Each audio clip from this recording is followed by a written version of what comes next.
CHAPTER 23. The rainy night had ushered in a misty morning, half frost, half drizzle, and temporary brooks crossed our path, gurgling from the uplands. My feet were thoroughly wetted, I was cross and low, exactly the humour suited for making the most of these disagreeable things. We entered the farmhouse by the kitchen way, to ascertain whether Mr. Heathcliff were really absent, because I put slight faith in his own affirmation. Joseph seemed sitting in a sort of Elysium, alone, beside a roaring fire, a quart of ale on the table near him, bristling with large pieces of toasted oat-cake, and his black short pipe in his mouth. Catherine ran to the hearth to warm herself. I asked if the master was in. My question remained so long unanswered that I thought the old man had grown deaf, and repeated it louder. "Nay," he snarled, or rather screamed through his nose. "Nay, you mun go back where you come from." "Joseph!" cried a peevish voice, simultaneously with me, from the inner room.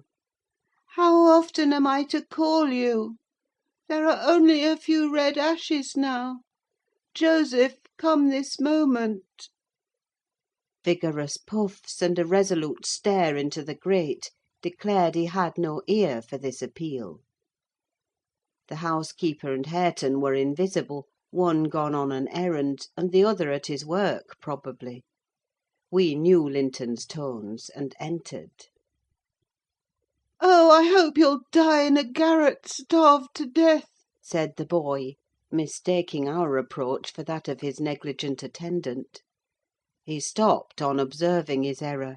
His cousin flew to him. "Is that you, Miss Linton?" he said, raising his head from the arm of the great chair in which he reclined. "No, don't kiss me: it takes my breath. Dear me! Papa said you would call," continued he, after recovering a little from Catherine's embrace, while she stood by looking very contrite. "Will you shut the door, if you please? You left it open. And those detestable creatures won't bring coals to the fire. It's so cold." I stirred up the cinders and fetched a scuttleful myself. The invalid complained of being covered with ashes, but he had a tiresome cough, and looked feverish and ill, so I did not rebuke his temper. "Well, Linton," murmured Catherine, when his corrugated brow relaxed, "are you glad to see me? Can I do you any good?" "Why didn't you come before?" he asked. "You should have come, instead of writing. It tired me dreadfully, writing those long letters. I'd far rather have talked to you. Now, I can neither bear to talk nor anything else. I wonder where Zillah is. Will you," looking at me, "step into the kitchen and see?" I had received no thanks for my other service, and being unwilling to run to and fro at his behest, I replied, "Nobody is out there but Joseph." "I want to drink!"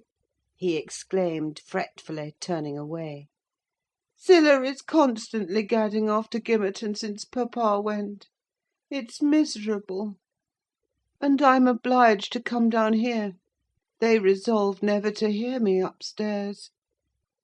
"Is your father attentive to you, Master Heathcliff?" I asked, perceiving Catherine to be checked in her friendly advances. "Attentive! He makes them a little more attentive, at least," he cried. "The wretches! Do you know, Miss Linton, that brute Hareton laughs at me. I hate him: indeed, I hate them all. They are odious beings." Cathy began searching for some water. She lighted on a pitcher in the dresser, filled a tumbler, and brought it.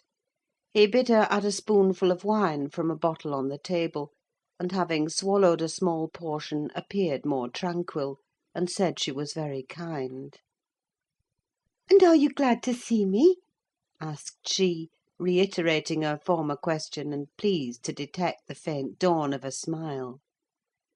"Yes, I am. It's something new to hear a voice like yours," he replied. "But I have been vexed because you wouldn't come, and papa swore it was owing to me. He called me a pitiful, shuffling, worthless thing, and said you despised me. And if he had been in my place, he would be more the master of the Grange than your father by this time. But you don't despise me, do you, Miss—" "I wish you would say Catherine or Cathy," interrupted my young lady. "Despise you? No! Next to papa and Ellen, I love you better than anybody living. I don't love Mr. Heathcliff, though, and I dare not come when he returns. Will he stay away many days?" "Not many," answered Linton; "but he goes on to the moors frequently since the shooting season commenced, and you might spend an hour or two with me in his absence. Do say you will. I think I should not be peevish with you. You'd not provoke me, and you'd always be ready to help me, wouldn't you?" "Yes," said Catherine, stroking his long soft hair. "If I could only get papa's consent, I'd spend half my time with you. Pretty Linton, I wish you were my brother." "And then you would like me as well as your father," observed he, more cheerfully. "But papa says you would love me better than him and all the world if you were my wife; so I'd rather you were that." "No, I should never love anybody better than papa," she returned gravely. "And people hate their wives sometimes, but not their sisters and brothers. And if you were the latter, you would live with us, and papa would be as fond of you as he is of me."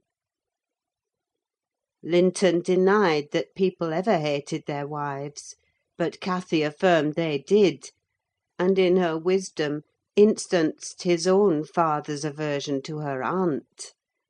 I endeavoured to stop her thoughtless tongue. I couldn't succeed till everything she knew was out. Master Heathcliff, much irritated, asserted her relation was false. "Papa told me, and papa does not tell falsehoods," she answered pertly. "My papa scorns yours," cried Linton. "He calls him a sneaking fool." "Yours is a wicked man," retorted Catherine; "and you are very naughty to dare to repeat what he says. He must be wicked to have made Aunt Isabella leave him as she did." "She didn't leave him," said the boy. "You shan't contradict me." "She did!" cried my young lady. "Well, I'll tell you something," said Linton. "Your mother hated your father. Now then—" "Oh!" exclaimed Catherine, too enraged to continue. "And she loved mine," added he. "You little liar! I hate you now!" she panted, and her face grew red with passion. "She did! She did!" sang Linton, sinking into the recess of his chair, and leaning back his head to enjoy the agitation of the other disputant, who stood behind. "Hush, Master Heathcliff!" I said. "That's your father's tale, too, I suppose." "It isn't. You hold your tongue," he answered. "She did, Catherine! She did, she did!" Cathy, beside herself, gave the chair a violent push, and caused him to fall against one arm. He was immediately seized by a suffocating cough that soon ended his triumph. It lasted so long that it frightened even me. As to his cousin, she wept with all her might, aghast at the mischief she had done, though she said nothing. I held him till the fit exhausted itself. Then he thrust me away, and leant his head down silently. Catherine quelled her lamentations also, took a seat opposite, and looked solemnly into the fire. "How do you feel now, Master Heathcliff?" I inquired, after waiting 10 minutes. "I wish she felt as I do," he replied. "Spiteful, cruel thing! Hareton never touches me: he never struck me in his life; and I was better to-day, and there—" His voice died in a whimper. "I didn't strike you," muttered Cathy, chewing her lip to prevent another burst of emotion. He sighed and moaned like one under great suffering, and kept it up for a quarter of an hour; on purpose to distress his cousin, apparently, for whenever he caught a stifled sob from her, he put renewed pain and pathos into the inflections of his voice. "I'm sorry I hurt you, Linton," she said at length, racked beyond endurance. "but I couldn't have been hurt by that little push, and I had no idea that you could either. You're not much, are you, Linton? Don't let me go home thinking I've done you harm. Answer! Speak to me." "I can't speak to you," he murmured. "You've hurt me so that I shall lie awake all night, choking with this cough. If you had it, you'd know what it was; but you'll be comfortably asleep while I'm in agony and nobody near me. I wonder how you would like to pass those fearful nights?" And he began to wail aloud for very pity of himself. "Since you are in the habit of passing dreadful nights," I said, "it won't be Miss who spoils your ease: you'd be the same had she never come. However, she shall not disturb you again, and perhaps you'll get quieter when we leave you." "Must I go?" asked Catherine dolefully, bending over him. "Do you want me to go, Linton?" "You can't alter what you've done," he replied pettishly, shrinking from her. "unless you alter it for the worse by teasing me into a fever." "Well, then, I must go," she repeated. "Let me alone, at least," said he. "I can't bear your talking." She lingered, and resisted my persuasions to departure a tiresome while; but as he neither looked up nor spoke, she finally made a movement to the door, and I followed. We were recalled by a scream. Linton had slid from his seat on to the hearthstone, and lay writhing in the mere perverseness of an indulged plague of a child, determined to be as grievous and harassing as it can. I thoroughly gauged his disposition from his behaviour, and saw at once it would be folly to attempt humouring him. Not so my companion: she ran back in terror, knelt down and cried, and soothed and entreated, till he grew quiet from lack of breath; by no means from compunction at distressing her. "I shall lift him on to the settle," I said, "and he may roll about as he pleases. We can't stop to watch him. I hope you are satisfied, Miss Cathy, that you are not the person to benefit him, and that his condition of health is not occasioned by attachment to you. Now then, there he is. Come away. As soon as he knows there is nobody by to care for his nonsense, he'll be glad to lie still." She placed a cushion under his head, and offered him some water. He rejected the latter, and tossed uneasily on the former, as if it were a stone or a block of wood. She tried to put it more comfortably.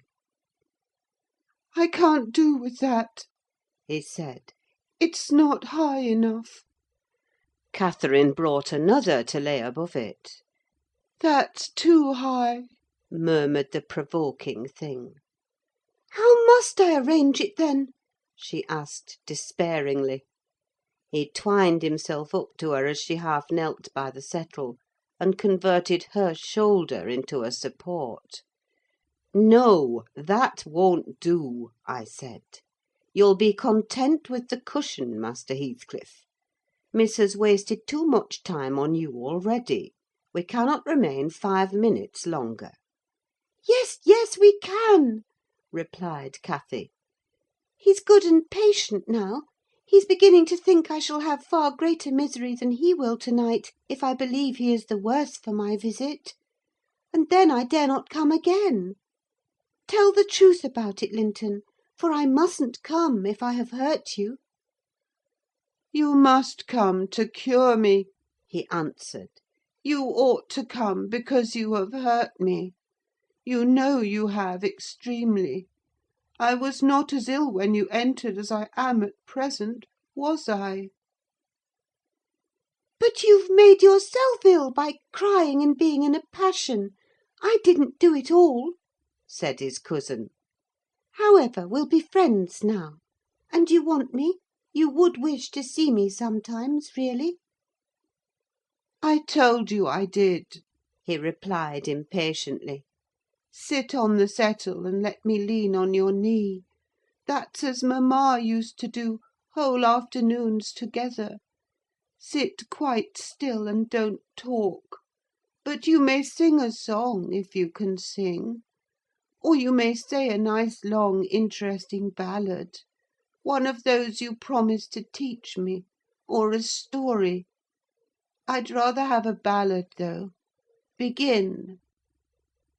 Catherine repeated the longest she could remember. The employment pleased both mightily. Linton would have another, and after that another, notwithstanding my strenuous objections; and so they went on until the clock struck 12, and we heard Hareton in the court returning for his dinner. "And to-morrow, Catherine? Will you be here to-morrow?" asked young Heathcliff, holding her frock as she rose reluctantly. "No," I answered, "nor next day neither." She, however, gave a different response, evidently, for his forehead cleared as she stooped and whispered in his ear. "You won't go to-morrow, recollect, miss," I commenced, when we were out of the house. "You are not dreaming of it, are you?" She smiled. "Oh, I'll take good care," I continued. "I'll have that lock mended, and you can escape by no way else." "I can get over the wall," she said, laughing. "The Grange is not a prison, Ellen, and you are not my jailer. And besides, I'm almost 17: I'm a woman; and I'm certain Linton would recover quickly if he had me to look after him. I'm older than he is, you know, and wiser: less childish, am I not? And he'll soon do as I direct him, with some slight coaxing. He's a pretty little darling when he's good. I'd make such a pet of him if he were mine. We should never quarrel, should we, after we were used to each other? Don't you like him, Ellen?" "Like him!" I exclaimed. "The worst-tempered bit of a sickly slip that ever struggled into its teens. Happily, as Mr. Heathcliff conjectured, he'll not win 20. I doubt whether he'll see spring, indeed; and small loss to his family whenever he drops off. And lucky it is for us that his father took him: the kinder he was treated, the more tedious and selfish he'd be. I'm glad you have no chance of having him for a husband, Miss Catherine." My companion waxed serious at hearing this speech. To speak of his death so regardlessly wounded her feelings. "He's younger than I," she answered, after a protracted pause of meditation. "And he ought to live the longest. He will: he must live as long as I do. He's as strong now as when he first came into the north, I'm positive of that. It's only a cold that ails him, the same as papa has. You say papa will get better, and why shouldn't he?" "Well, well," I cried, "after all, we needn't trouble ourselves. For listen, miss, and mind I'll keep my word. If you attempt going to Wuthering Heights again, with or without me, I shall inform Mr. Linton; and, unless he allow it, The intimacy with your cousin must not be revived." "It has been revived," muttered Cathy, sulkily. "Must not be continued, then," I said. "We'll see," was her reply, and she set off at a gallop, leaving me to toil in the rear. We both reached home before our dinner time. My master supposed we had been wandering through the park, and therefore he demanded no explanation of our absence. As soon as I entered, I hastened to change my soaked shoes and stockings, but sitting such a while at the Heights had done the mischief. On the succeeding morning I was laid up, and during 3 weeks I remained incapacitated for attending to my duties: a calamity never experienced prior to that period, and never, I am thankful to say, since. My little mistress behaved like an angel in coming to wait on me and cheer my solitude. The confinement brought me exceedingly low. It is wearisome to a stirring, active body, but few have slighter reasons for complaint than I had. The moment Catherine left Mr. Linton's room, she appeared at my bedside. Her day was divided between us: no amusement usurped a minute. She neglected her meals, her studies, and her play, and she was the fondest nurse that ever watched. She must have had a warm heart, when she loved her father so, to give so much to me. I said her days were divided between us, but the master retired early, and I generally needed nothing after 6 o'clock: thus the evening was her own. Poor thing! I never considered what she did with herself after tea; and though frequently, when she looked in to bid me good night, I remarked a fresh colour in her cheeks, and a pinkness over her slender fingers, instead of fancying the line borrowed from a cold ride across the moors, I laid it to the charge of a hot fire in the library. CHAPTER 24. At the close of 3 weeks, I was able to quit my chamber and move about the house; and on the first occasion of my sitting up in the evening, I asked Catherine to read to me, because my eyes were weak. We were in the library, the master having gone to bed. She consented, rather unwillingly, I fancied; and imagining my sort of books did not suit her, I bid her please herself in the choice of what she perused. She selected one of her own favourites, and got forward steadily about an hour. Then came frequent questions.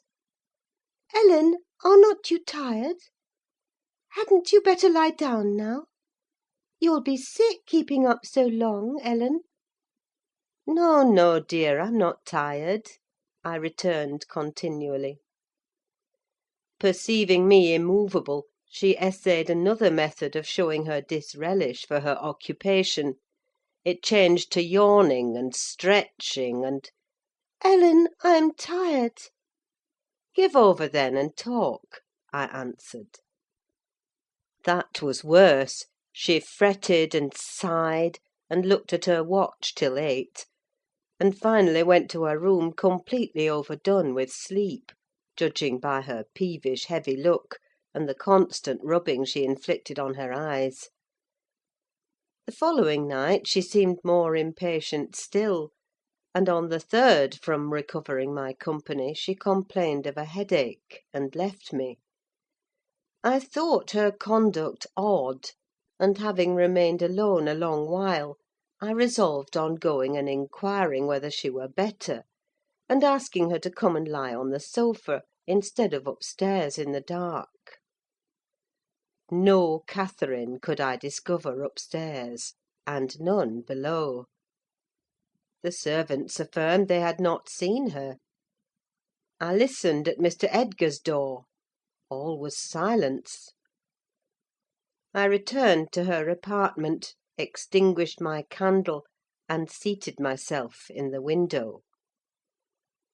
The moon shone bright, a sprinkling of snow covered the ground, and I reflected that she might possibly have taken it into her head to walk about the garden for refreshment. I did detect a figure creeping along the inner fence of the park, but it was not my young mistress. On its emerging into the light, I recognised one of the grooms. He stood a considerable period, viewing the carriage road through the grounds, then started off at a brisk pace, as if he had detected something, and reappeared presently, leading Mrs. Pony. And there she was, just dismounted and walking by its side. The man took his charge stealthily across the grass towards the stable. Cathy entered by the casement window of the drawing-room, and glided noiselessly up to where I awaited her. She put the door gently to, slipped off her snowy shoes, untied her hat, and was proceeding, unconscious of my espionage, to lay aside her mantle, when I suddenly rose and revealed myself. The surprise petrified her an instant: she uttered an inarticulate exclamation, and stood fixed. "My dear Miss Catherine," I began, too vividly impressed by her recent kindness to break into a scold, "where have you been riding out at this hour? And why should you try to deceive me by telling a tale? Where have you been? Speak!" To the bottom of the park," she stammered. "I didn't tell a tale." "And nowhere else?" I demanded. "No," was the muttered reply. "Oh, Catherine!" I cried sorrowfully. "You know you have been doing wrong, or you wouldn't be driven to uttering an untruth to me. That does grieve me. I'd rather be 3 months ill than hear you frame a deliberate lie." She sprang forward, and bursting into tears, threw her arms round my neck. "Well, Ellen, I'm so afraid of you being angry," she said. "Promise not to be angry, and you shall know the very truth. I hate to hide it." We sat down in the window-seat. I assured her I would not scold, whatever her secret might be, and I guessed it, of course. So she commenced— "I've been to Wuthering Heights, Ellen, and I've never missed going a day since you fell ill, except thrice before, and twice after you left your room.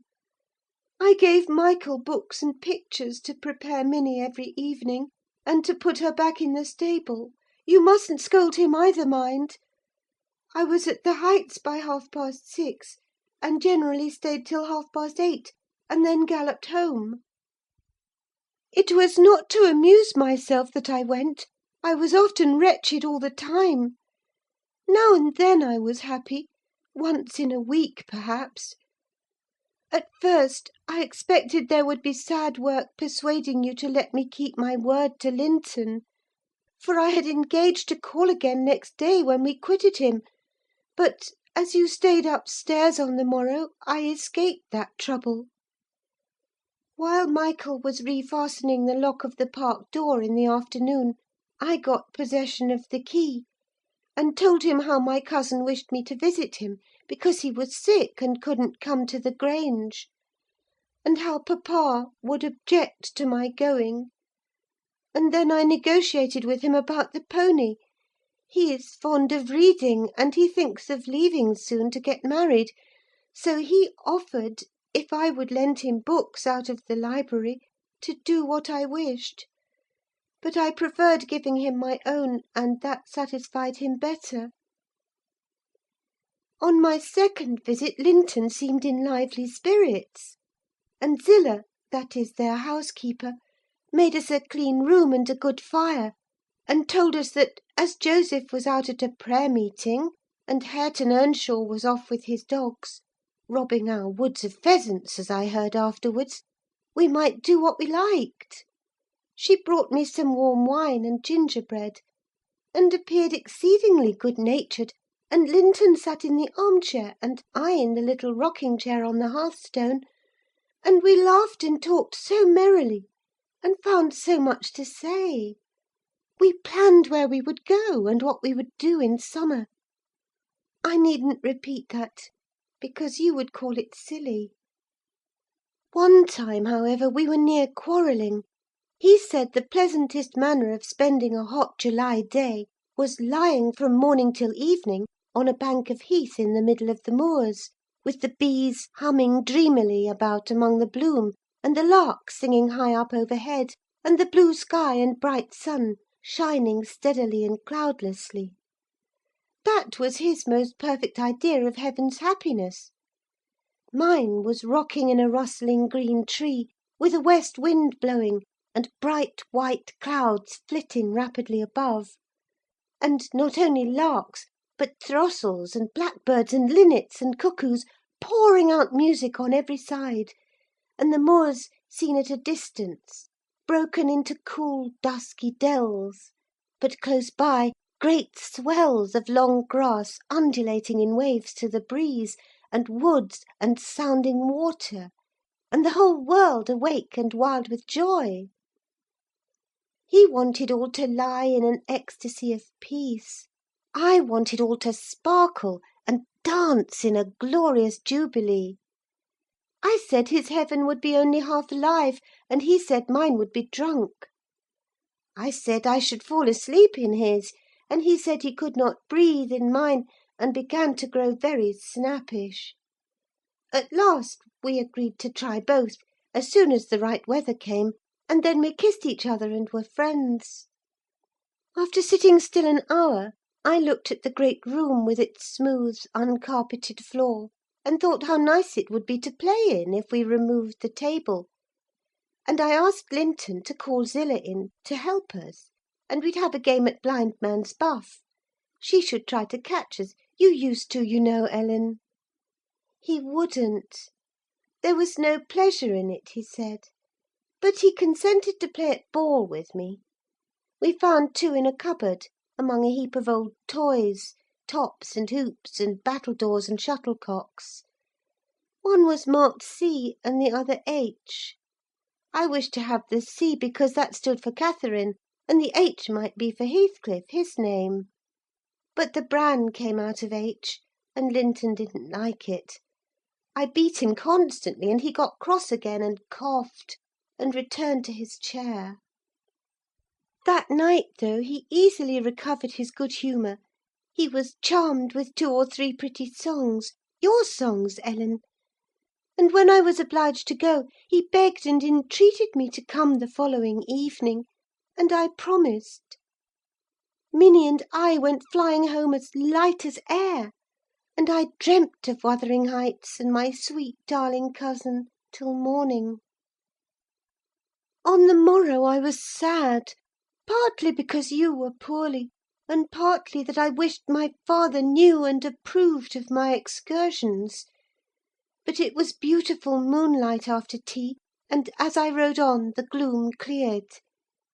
I shall have another happy evening, I thought to myself; and what delights me more, my pretty Linton will.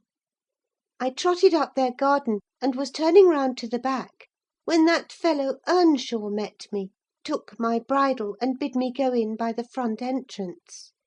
He patted Minnie's neck, and said she was a bonny beast, and appeared as if he wanted me to speak to him. I only told him to leave my horse alone, or else it would kick him. He answered, in his vulgar accent, "It wouldn't do mitch hurt if it did," and surveyed its legs with a smile. I was half inclined to make it try; however, he moved off to open the door, and as he raised the latch, he looked up to the inscription above, and said, with a stupid mixture of awkwardness and elation, "Miss Catherine, I can read yon now." "Wonderful!" I exclaimed. "Pray let us hear you. You are grown clever." He spelt and drawled over by syllables the name Hareton Earnshaw. "And the figures?" I cried encouragingly, perceiving that he came to a dead halt. "I cannot tell them yet," he answered. "Oh, you dunce!" I said, laughing heartily at his failure. The fool stared, with a grin hovering about his lips, and a scowl gathering over his eyes, as if uncertain whether he might not join in my mirth; whether it were not pleasant familiarity, or, what it really was, contempt. I settled his doubts by suddenly retrieving my gravity, and desiring him to walk away, for I came to see Linton, not him. He reddened, I saw that by the moonlight, dropped his hand from the latch, and skulked off, a picture of mortified vanity. He imagined himself to be as accomplished as Linton, I suppose, because he could spell his own name, and was marvellously discomfited that I didn't think the same. "Stop, Miss Catherine, dear," I interrupted. "I shall not scold, but I don't like your conduct there. If you had remembered that Hareton was your cousin as much as Master Heathcliff, you would have felt how improper it was to behave in that way. At least it was praiseworthy ambition for him to desire to be as accomplished as Linton; and probably he did not learn merely to show off. You had made him ashamed of his ignorance before, I have no doubt, and he wished to remedy it and please you.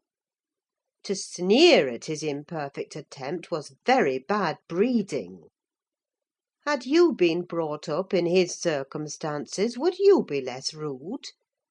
He was as quick and as intelligent a child as ever you were, and I'm hurt that he should be despised now, because that base Heathcliff has treated him so unjustly."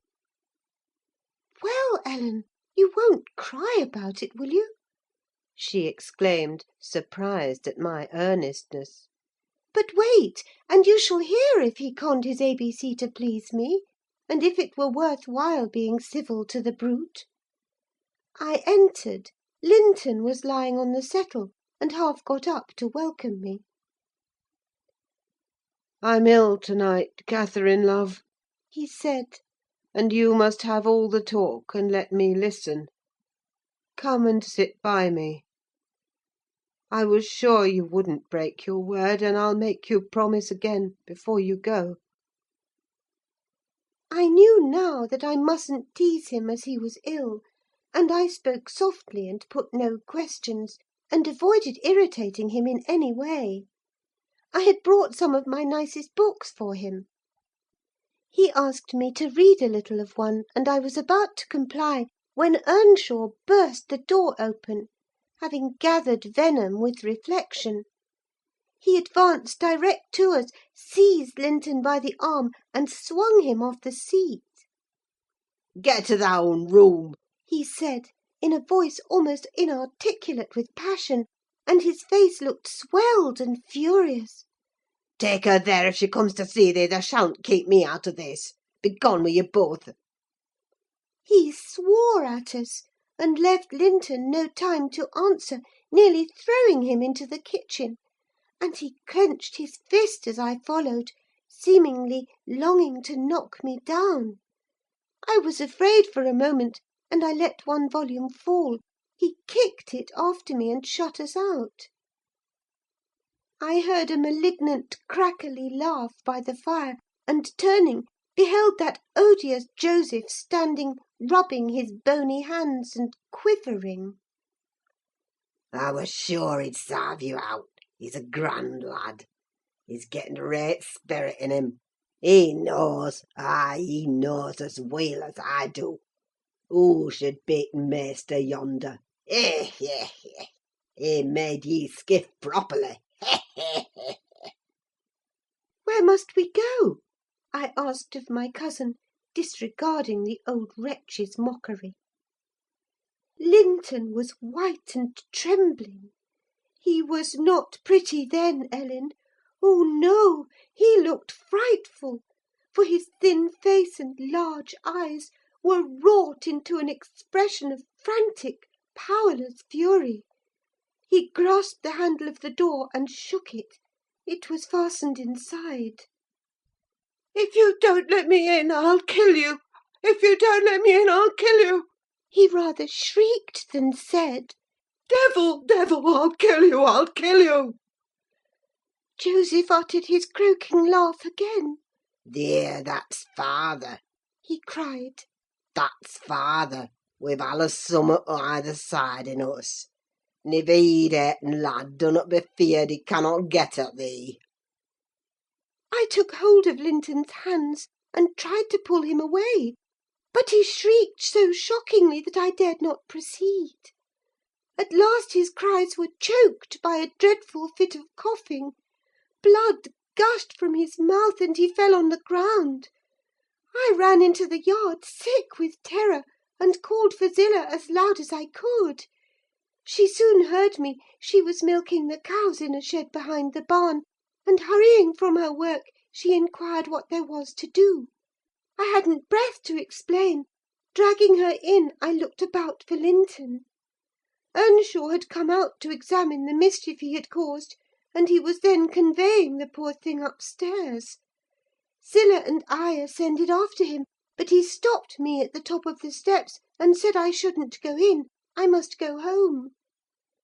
I exclaimed that he had killed Linton, and I would enter. Joseph locked the door, and declared I should do no sich stuff, and asked me whether I were bound to be as mad as him. I stood crying till the housekeeper reappeared. She affirmed he would be better in a bit, but he couldn't do with that shrieking and din, and she took me and nearly carried me into the house. Ellen, I was ready to tear my hair off my head. I sobbed and wept so that my eyes were almost blind, and the ruffian you have such sympathy with stood opposite, presuming every now and then to bid me whisht, and denying that it was his fault; and finally, frightened by my assertions that I would tell papa, and that he would be put in prison and hanged, he commenced blubbering himself, and hurried out to hide his cowardly agitation.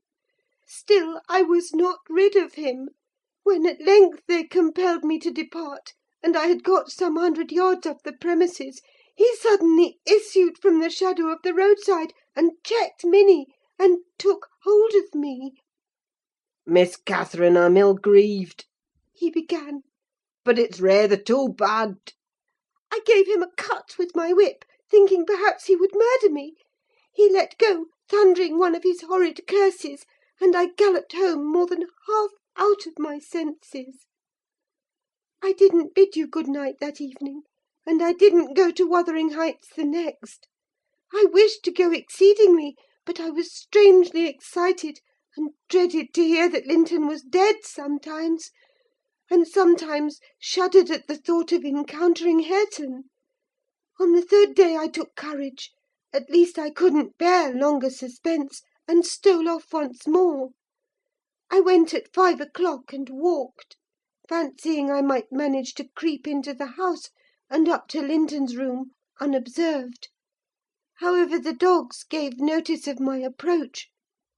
Zillah received me, and, saying the lad was mending nicely, showed me into a small, tidy, carpeted apartment, where, to my inexpressible joy, I beheld Linton laid on a little sofa, reading one of my books. But he would neither speak to me nor look at me through a whole hour, Ellen. He has such an unhappy temper.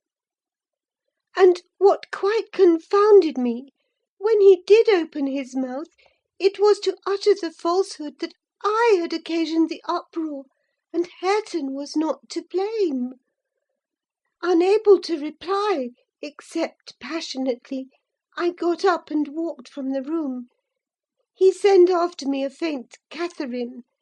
He did not reckon on being answered so; but I wouldn't turn back, and the morrow was the 2nd day on which I stayed at home, nearly determined to visit him no more.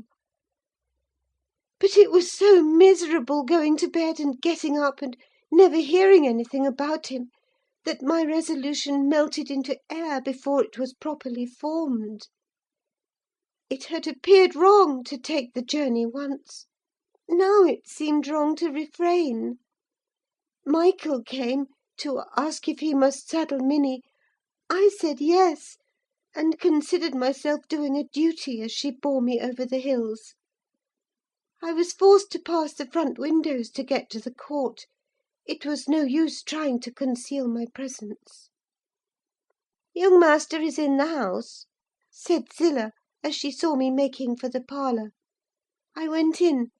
Earnshaw was there also, but he quitted the room directly. Linton sat in the great armchair, half asleep. Walking up to the fire, I began in a serious tone, partly meaning it to be true. "As you don't like me, Linton, and as you think I come on purpose to hurt you, and pretend that I do so every time, this is our last meeting. Let us say good-bye, and tell Mr. Heathcliff that you have no wish to see me, and that he mustn't invent any more falsehoods on the subject." "Sit down and take your hat off, Catherine," he answered. "You are so much happier than I am, you ought to be better.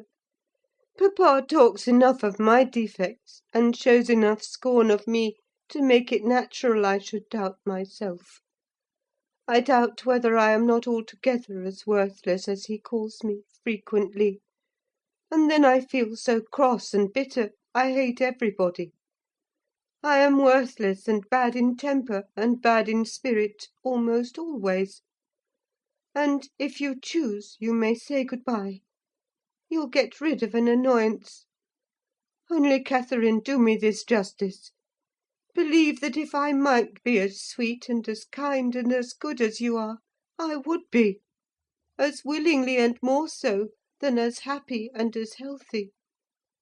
And believe that your kindness has made me love you deeper than if I deserved your love.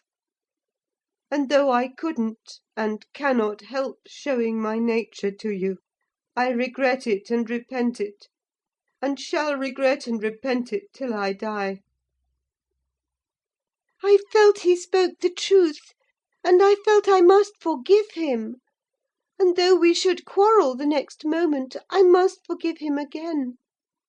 We were reconciled, but we cried, both of us, the whole time I stayed: not entirely for sorrow, yet I was sorry Linton had that distorted nature.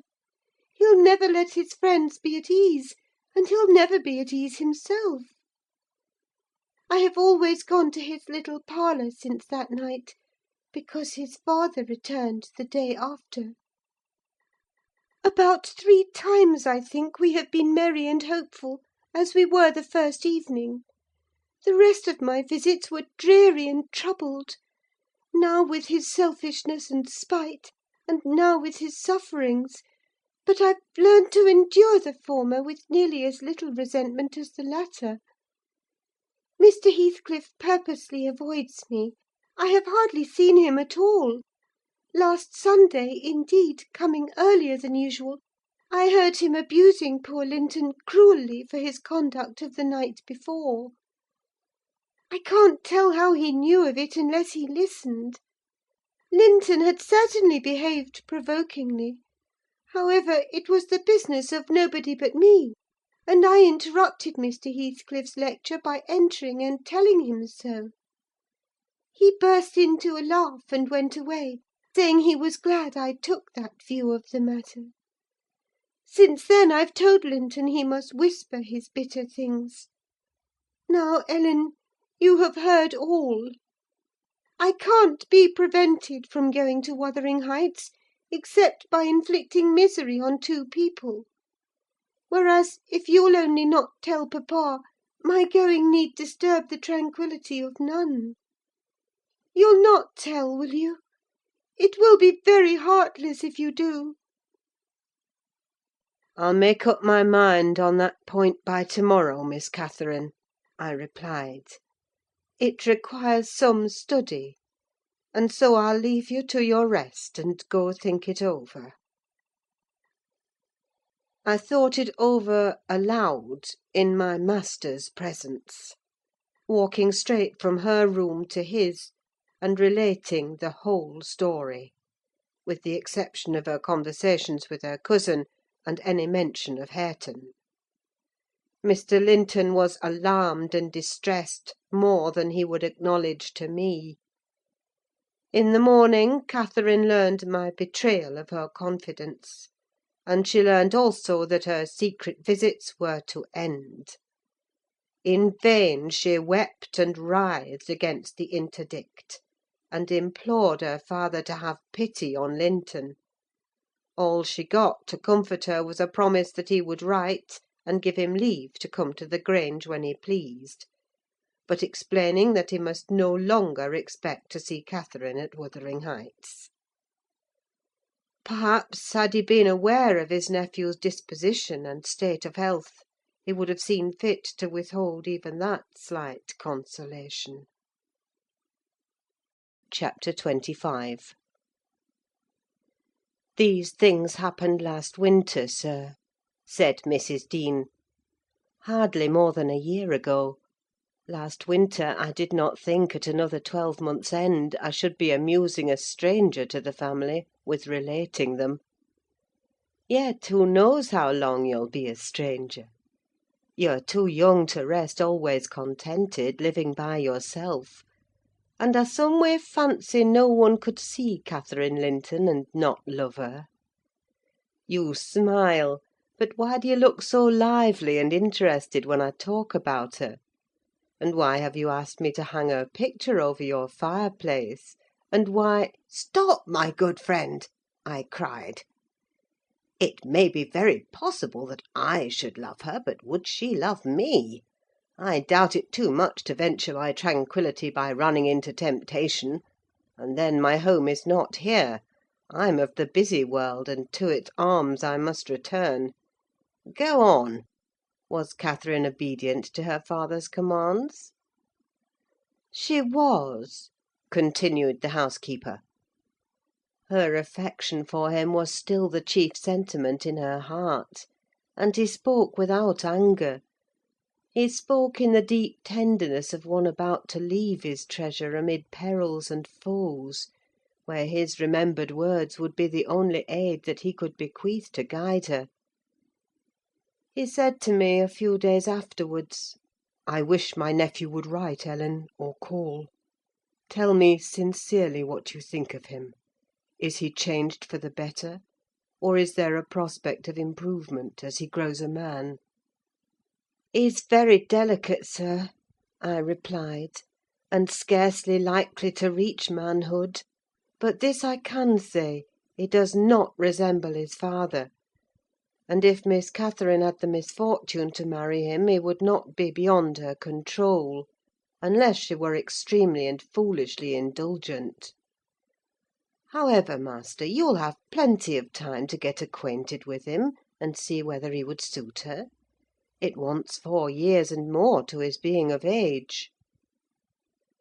Edgar sighed, and, walking to the window, looked out towards Gimmerton Kirk. It was a misty afternoon, but the February sun shone dimly, and we could just distinguish the 2 fir trees in the yard, and the sparely scattered gravestones. "I've prayed often," he half soliloquised, "for the approach of what is coming; and now I begin to shrink and fear it. I thought the memory of the hour I came down that glen a bridegroom would be less sweet than the anticipation that I was soon, in a few months, or possibly weeks, to be carried up and laid in its lonely hollow.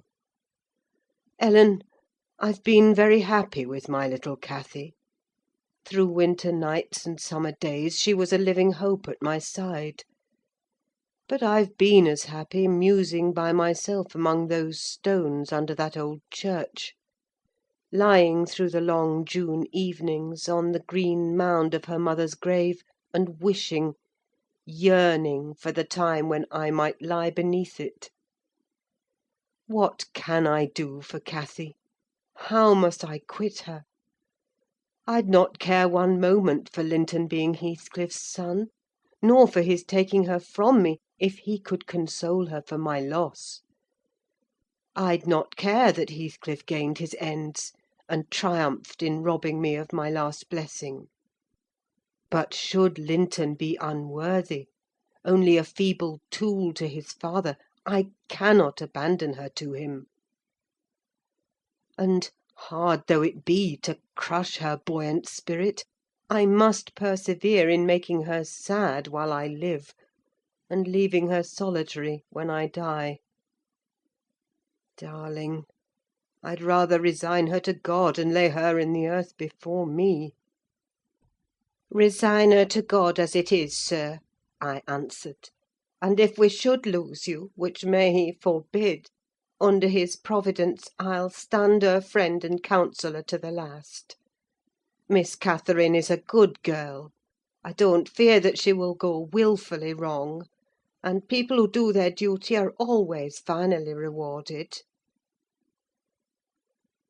Spring advanced, yet my master gathered no real strength, though he resumed his walks in the grounds with his daughter.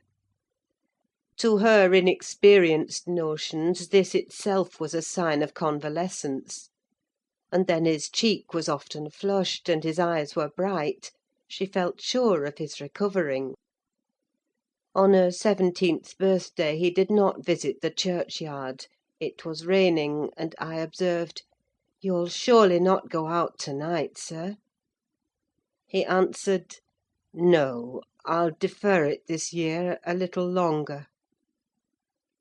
He wrote again to Linton, expressing his great desire to see him; and had the invalid been presentable, I've no doubt his father would have permitted him to come.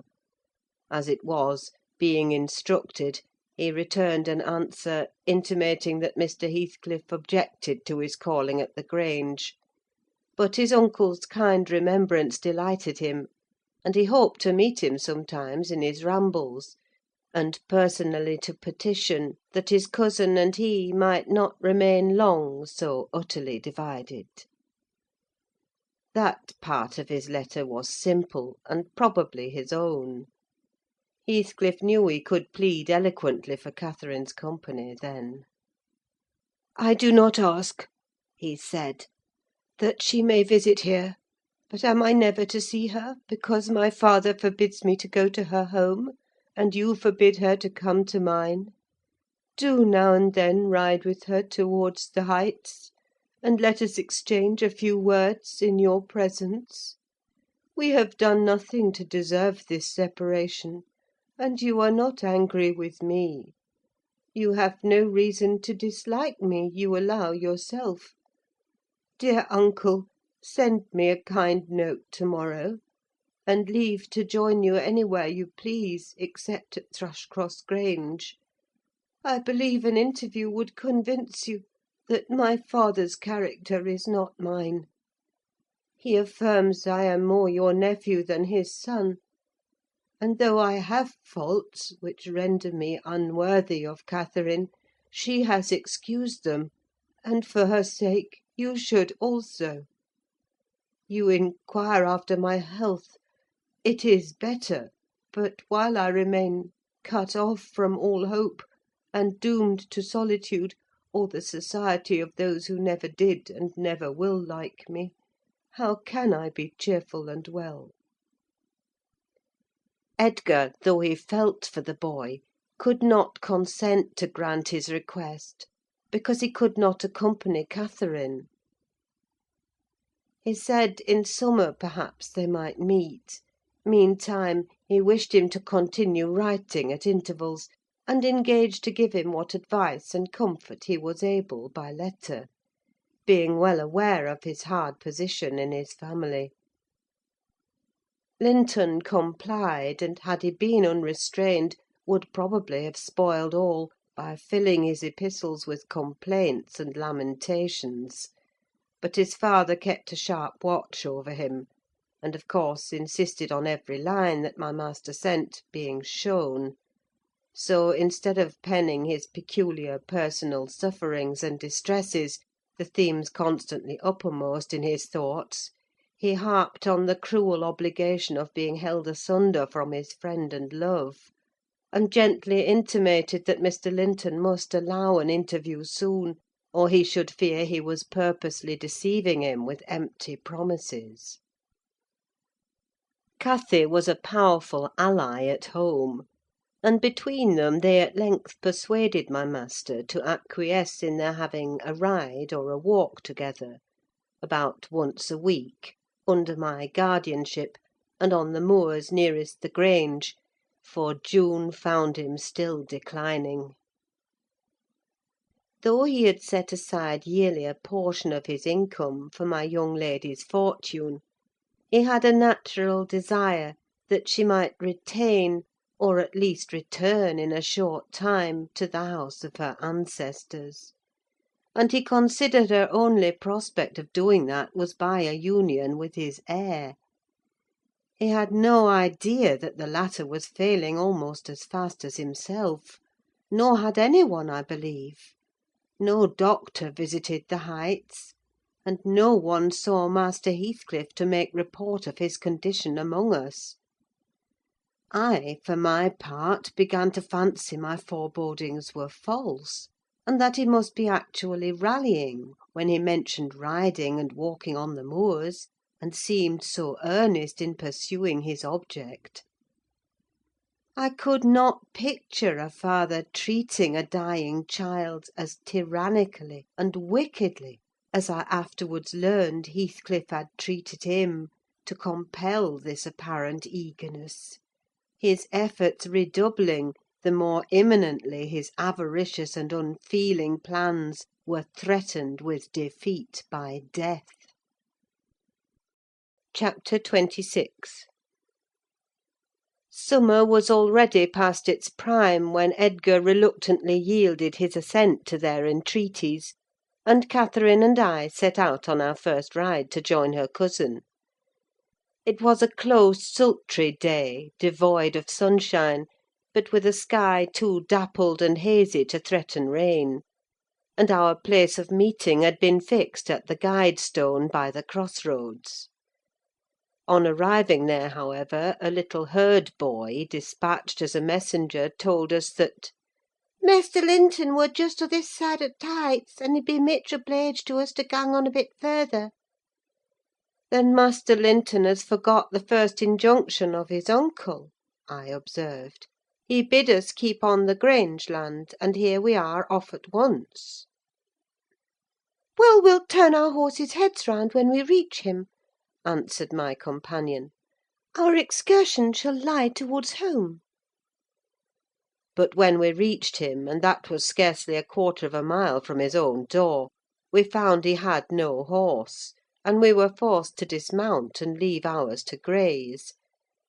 He lay on the heath, awaiting our approach, and did not rise till we came within a few yards. Then he walked so feebly, and looked so pale, that I immediately exclaimed, "Why, Master Heathcliff, you are not fit for enjoying a ramble this morning! How ill you do look!" Catherine surveyed him with grief and astonishment. She changed the ejaculation of joy on her lips to one of alarm, and the congratulation on their long postponed meeting to an anxious inquiry whether he were worse than usual. No, better, better," he panted, trembling, and retaining her hand as if he needed its support, while his large blue eyes wandered timidly over her, the hollowness round them transforming to haggard wildness the languid expression they once possessed. "But you have been worse," persisted his cousin. "Worse than when I saw you last. You are thinner, and—" "I'm tired," he interrupted hurriedly. "It's too hot for walking. Let us rest here. And in the morning I often feel sick. Papa says I grow so fast." Badly satisfied, Cathy sat down, and he reclined beside her. "This is something like your paradise," said she, making an effort at cheerfulness. "You recollect the 2 days we agreed to spend in the place and way each thought pleasantest? This is nearly yours, only there are clouds; but then they are so soft and mellow, it's nicer than sunshine. Next week, if you can, we'll ride down to the Grange Park and try mine." Linton did not appear to remember what she talked of, and he had evidently great difficulty in sustaining any kind of conversation. His lack of interest in the subject she started, and his equal incapacity to contribute to her entertainment, was so obvious that she could not conceal her disappointment. An indefinite alteration had come over his whole person and manner. The pettishness that might be caressed into fondness had yielded to a listless apathy. There was less of the peevish temper of a child which frets and teases on purpose to be soothed, and more of the self-absorbed moroseness of a confirmed invalid, repelling consolation, and ready to regard the good-humoured mirth of others as an insult. Catherine perceived, as well as I did, that he held it rather a punishment than a gratification to endure our company, and she made no scruple of proposing presently to depart. That proposal unexpectedly roused Linton from his lethargy, and threw him into a strange state of agitation. He glanced fearfully towards the Heights, begging she would remain another half-hour at least. "But I think," said Cathy, "you'd be more comfortable at home than sitting here; and I cannot amuse you to–day, I see, by my tales and songs and chatter. You have grown wiser than I in these 6 months: you have little taste for my diversions now; or else, if I could amuse you, I'd willingly stay." "Stay to rest yourself," he replied. "And, Catherine, don't think or say that I'm very unwell. It is the heavy weather and heat that make me dull. And I walked about before you came, a great deal for me. Tell uncle I'm in tolerable health, will you?" "I'll tell him that you say so, Linton.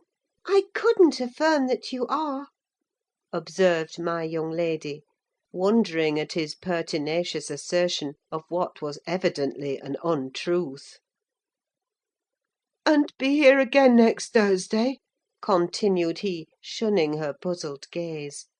"and give him my thanks for permitting you to come: my best thanks, Catherine.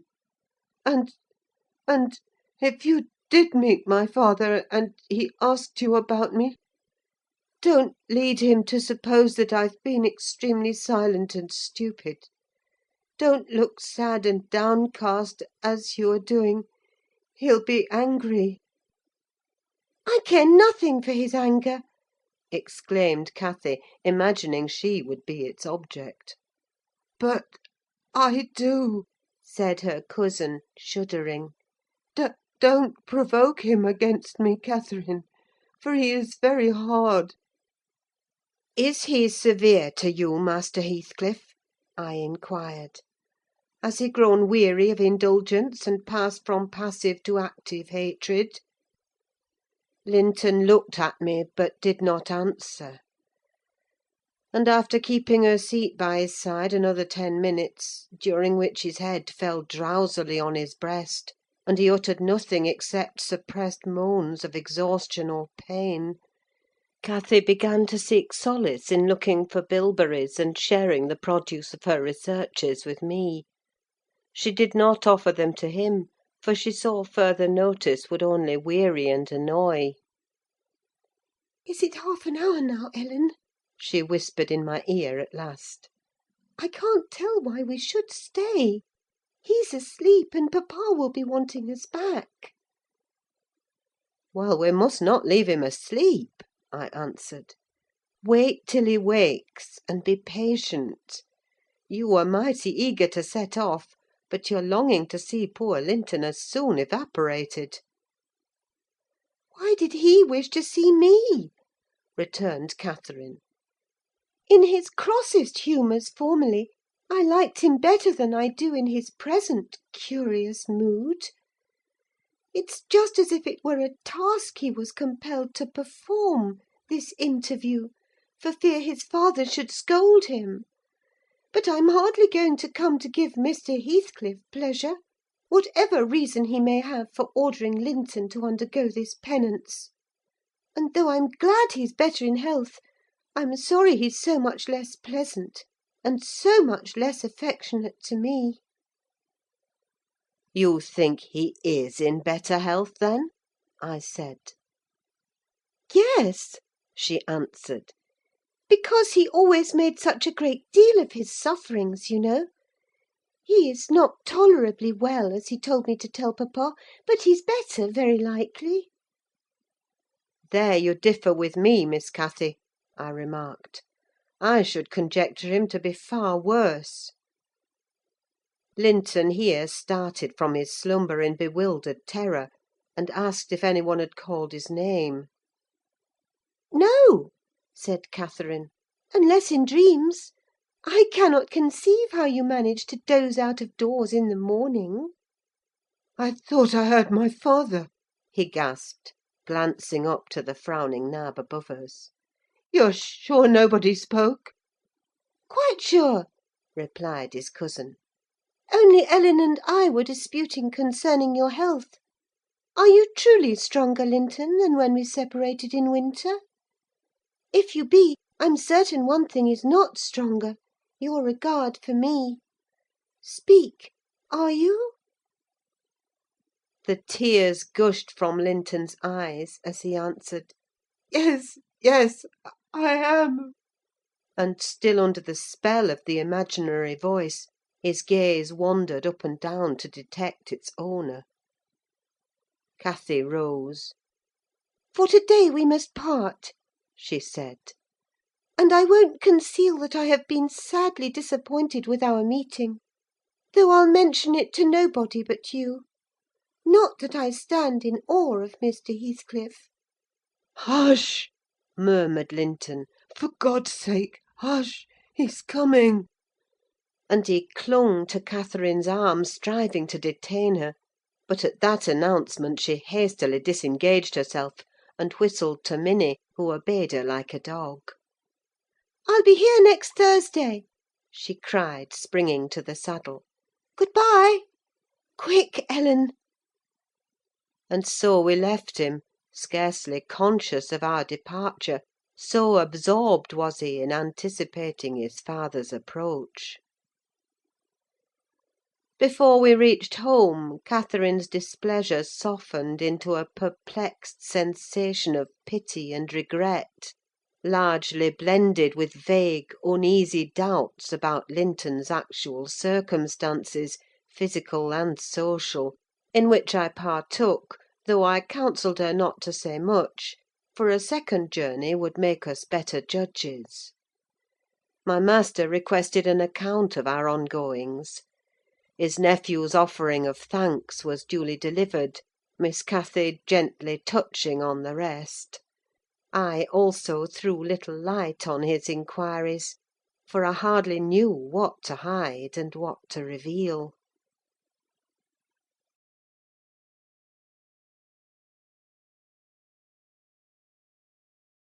Chapter 27. 7 days glided away, every one marking its course by the henceforth rapid alteration of Edgar Linton's state. The havoc that months had previously wrought was now emulated by the inroads of hours. Catherine we would fain have deluded yet, but her own quick spirit refused to delude her. It divined in secret, and brooded on the dreadful probability, gradually ripening into certainty. She had not the heart to mention her ride when Thursday came round.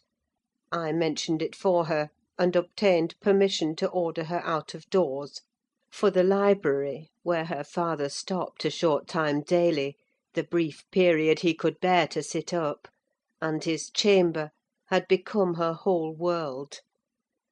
She grudged each moment that did not find her bending over his pillow, or seated by his side. Her countenance grew wan with watching and sorrow, and my master gladly dismissed her to what he flattered himself would be a happy change of scene and society, drawing comfort from the hope that she would not now be left entirely alone after his death. He had a fixed idea, I guessed by several observations he let fall, that, as his nephew resembled him in person, he would resemble him in mind; for Linton's letters bore few or no indications of his defective character; and I, through pardonable weakness, refrained from correcting the error, asking myself what good there would be in disturbing his last moments with information that he had neither power nor opportunity to turn to account. We deferred our excursion till the afternoon, a golden afternoon of August, every breath from the hills so full of life that it seemed whoever respired it, though dying, might revive. Catherine's face was just like the landscape, shadows and sunshine flitting over it in rapid succession; but the shadows rested longer, and the sunshine was more transient, and her poor little heart reproached itself for even that passing forgetfulness of its cares. We discerned Linton watching at the same spot he had selected before. My young mistress alighted, and told me that, as she was resolved to stay a very little while, I had better hold the pony, and remain on horseback. But I dissented: I wouldn't risk losing sight of the charge committed to me a minute; so we climbed the slope of heath together. Master Heathcliff received us with greater animation on this occasion: not the animation of high spirits, though, nor yet of joy. It looked more like fear. "It is late," he said, speaking short and with difficulty. "Is not your father very ill? I thought you wouldn't come." Why won't you be candid?" cried Catherine, swallowing her greeting. "Why cannot you say at once you don't want me? It is strange, Linton, that for the second time you have brought me here on purpose, apparently to distress us both, and for no reason besides." Linton shivered and glanced at her, half supplicating, half ashamed; but his cousin's patience was not sufficient to endure this enigmatical behaviour. "My father is very ill," she said. "And why am I called from his bedside?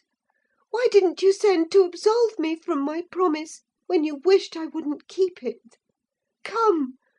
I desire an explanation. Playing and trifling are completely banished out of my mind, and I can't dance attendance on your affectations now." "My affectations!" he murmured. "What are they? For heaven's sake, Catherine, don't look so angry. Despise me as much as you please. I am a worthless, cowardly wretch. I can't be scorned enough, but I'm too mean for your anger. Hate my father, and spare me for contempt." "Nonsense!" cried Catherine in a passion. "Foolish, silly boy! And there he trembles, as if I were really going to touch him. You needn't bespeak contempt, Linton. Anybody will have it spontaneously at your service. Get off! I shall return home. It is folly dragging you from the hearthstone and pretending— What do we pretend? Let go my frock.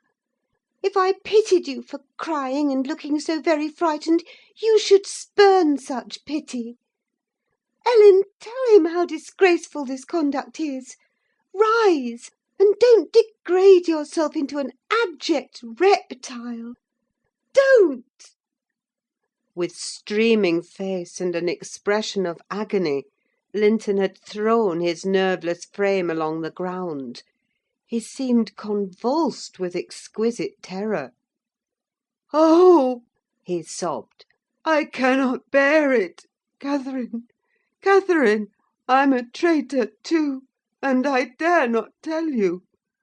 But leave me, and I shall be killed. Dear Catherine, my life is in your hands, and you have said you loved me, and if you did, it wouldn't harm you. You'll not go then, kind, sweet, good Catherine, and perhaps you will consent, and he'll let me die with you." My young lady, on witnessing his intense anguish, stooped to raise him. The old feeling of indulgent tenderness overcame her vexation, and she grew thoroughly moved and alarmed. "Consent to what?" she asked. "To stay? Tell me the meaning of this strange talk, and I will. You contradict your own words and distract me. Be calm and frank, and confess at once all that weighs on your heart. You wouldn't injure me, Linton, would you? You wouldn't let any enemy hurt me if you could prevent it. I'll believe you are a coward for yourself, but not a cowardly betrayer of your best friend." "But my father threatened me," gasped the boy, clasping his attenuated fingers. "and I dread him, I dread him. I dare not tell." "Oh, well," said Catherine, with scornful compassion, "keep your secret. I'm no coward. Save yourself. I'm not afraid." Her magnanimity provoked his tears. He wept wildly, kissing her supporting hands, and yet could not summon courage to speak out. I was cogitating what the mystery might be, and determined Catherine should never suffer to benefit him or any one else by my good will, when, hearing a rustle among the ling, I looked up and saw Mr. Heathcliff almost close upon us, descending the heights. He didn't cast a glance towards my companions, though they were sufficiently near for Linton's sobs to be audible; but hailing me in the almost hearty tone he assumed to none besides, and the sincerity of which I couldn't avoid doubting, he said, "It is something to see you so near my house, Nelly. How are you at the Grange? Let us hear. The rumour goes," he added in a lower tone, "that Edgar Linton is on his deathbed. Perhaps they exaggerate his illness?" "No, my master is dying," I replied. "It is true enough. A sad thing it will be for us all, but a blessing for him." "How long will he last, do you think?" he asked. "I don't know," I said. "Because," he continued, looking at the two young people who were fixed under his eye. Linton appeared as if he could not venture to stir or raise his head, and Catherine could not move on his account. "because that lad yonder seems determined to beat me, and I'd thank his uncle to be quick and go before him. Hallo! Has the whelp been playing that game long? I did give him some lessons about snivelling. Is he pretty lively with Miss Linton generally?" "Lively? No. He has shown the greatest distress," I answered. "To see him, I should say that instead of rambling with his sweetheart on the hills, he ought to be in bed under the hands of a doctor." "He shall be in a day or two," muttered Heathcliff. "but first, get up, Linton! Get up!" he shouted. "Don't grovel on the ground there! Up this moment!" Linton had sunk prostrate again in another paroxysm of helpless fear, caused by his father's glance towards him, I suppose. There was nothing else to produce such humiliation. He made several efforts to obey, but his little strength was annihilated for the time, and he fell back again with a moan. Mr. Heathcliff advanced and lifted him to lean against a ridge of turf.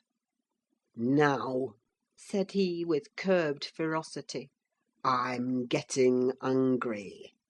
and if you don't command that paltry spirit of yours, damn you, get up directly!" "I will, father," he panted. "only let me alone, or I shall faint. I've done as you wished, I'm sure. Catherine will tell you that I have been cheerful. Ah, keep by me, Catherine, give me your hand." "Take mine," said his father. "Stand on your feet. There now, she'll lend you her arm. That's right, look at her.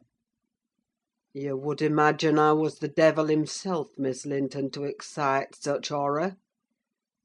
Be so kind as to walk home with him, will you? He shudders if I touch him."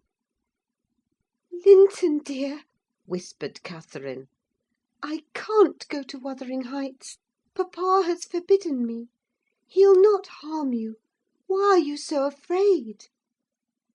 "I can never re-enter that house," he answered. "I'm not to re-enter it without you." "Stop!" cried his father. "We'll respect Catherine's filial scruples. Nelly, take him in, and I'll follow your advice concerning the doctor without delay." "You'll do well," replied I; "but I must remain with my mistress. To mind your son is not my business." "You are very stiff," said Heathcliff.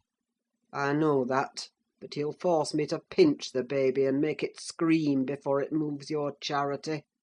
Come then, my hero. Are you willing to return, escorted by me?"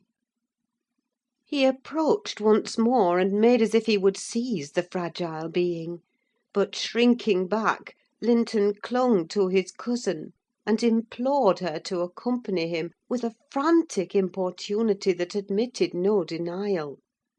However I disapproved, I couldn't hinder her. Indeed, how could she have refused him herself?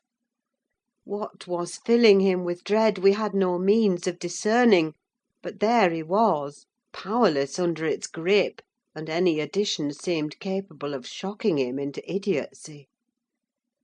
We reached the threshold, Catherine walked in, and I stood waiting till she had conducted the invalid to a chair, expecting her out immediately; when Mr. Heathcliff, pushing me forward, exclaimed, "My house is not stricken with the plague, Nelly, and I have a mind to be hospitable to-day. Sit down, and allow me to shut the door." He shut and locked it also. I started. "You shall have tea before you go home," he added. "I'm by myself. Hareton is gone with some cattle to the Lees, and Zillah and Joseph are off on a journey of pleasure; and though I'm used to being alone, I'd rather have some interesting company if I can get it. Miss Linton, take your seat by him. I give you what I have. The present is hardly worth accepting, but I have nothing else to offer. It is Linton, I mean. How she does stare! It's odd what a savage feeling I have to anything that seems afraid of me. Had I been born where laws are less strict and tastes less dainty, I should treat myself to a slow vivisection of those two as an evening's amusement." He drew in his breath, struck the table, and swore to himself. By hell, I hate them. "I am not afraid of you!" exclaimed Catherine, who could not hear the latter part of his speech. She stepped close up, her black eyes flashing with passion and resolution.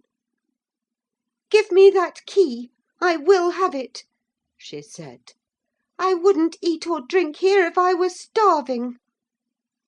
Heathcliff had the key in his hand that remained on the table. He looked up, seized with a sort of surprise at her boldness, or possibly reminded, by her voice and glance, of the person from whom she inherited it. She snatched at the instrument, and half succeeded in getting it out of his loosened fingers; but her action recalled him to the present: he recovered it speedily. "Now, Catherine Linton," he said, "stand off, or I shall knock you down, and that will make Mrs. Dean mad."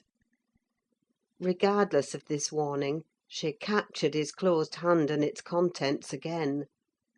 We will go! She repeated, exerting her utmost efforts to cause the iron muscles to relax, and finding that her nails made no impression, she applied her teeth pretty sharply.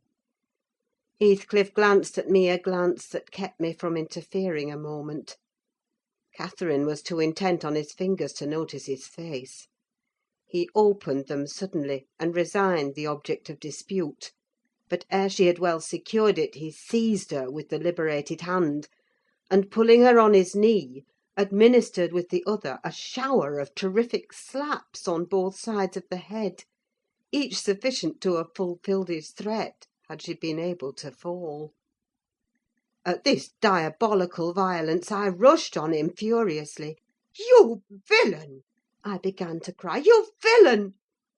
A touch on the chest silenced me. I am stout, and soon put out of breath; and what with that and the rage, I staggered dizzily back, and felt ready to suffocate, or to burst a blood vessel. The scene was over in 2 minutes. Catherine, released, put her 2 hands to her temples, and looked just as if she were not sure whether her ears were off or on. She trembled like a reed, poor thing, and leant against the table, perfectly bewildered. "I know how to chastise children, you see," said the scoundrel grimly, as he stooped to repossess himself of the key, which had dropped to the floor.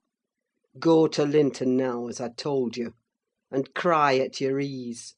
I shall be your father to-morrow: all the father you'll have in a few days, and you shall have plenty of that. You can bear plenty, you're no weakling.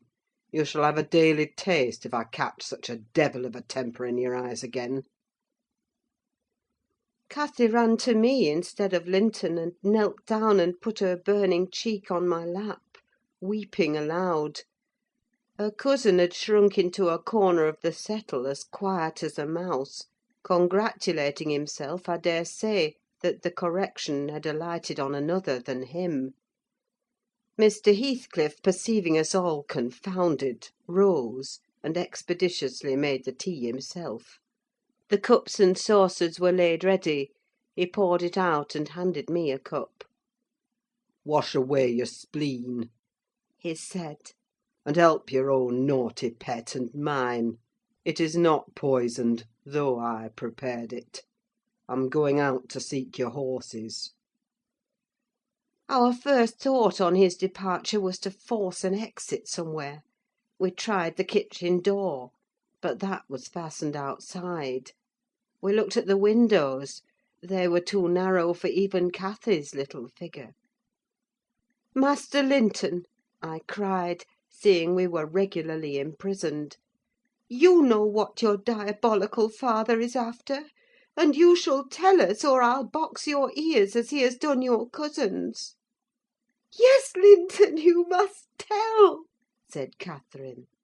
"It was for your sake I came, and it will be wickedly ungrateful if you refuse." "Give me some tea, I'm thirsty, and then I'll tell you," he answered. "Mrs. Dean, go away. I don't like you standing over me.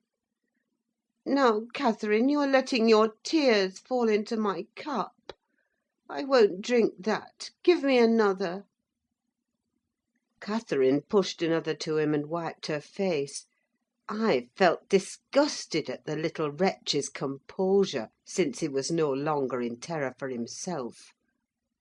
The anguish he had exhibited on the moor subsided as soon as ever he entered Wuthering Heights, so I guessed he had been menaced with an awful visitation of wrath if he failed in decoying us there; and that accomplished, he had no further immediate fears.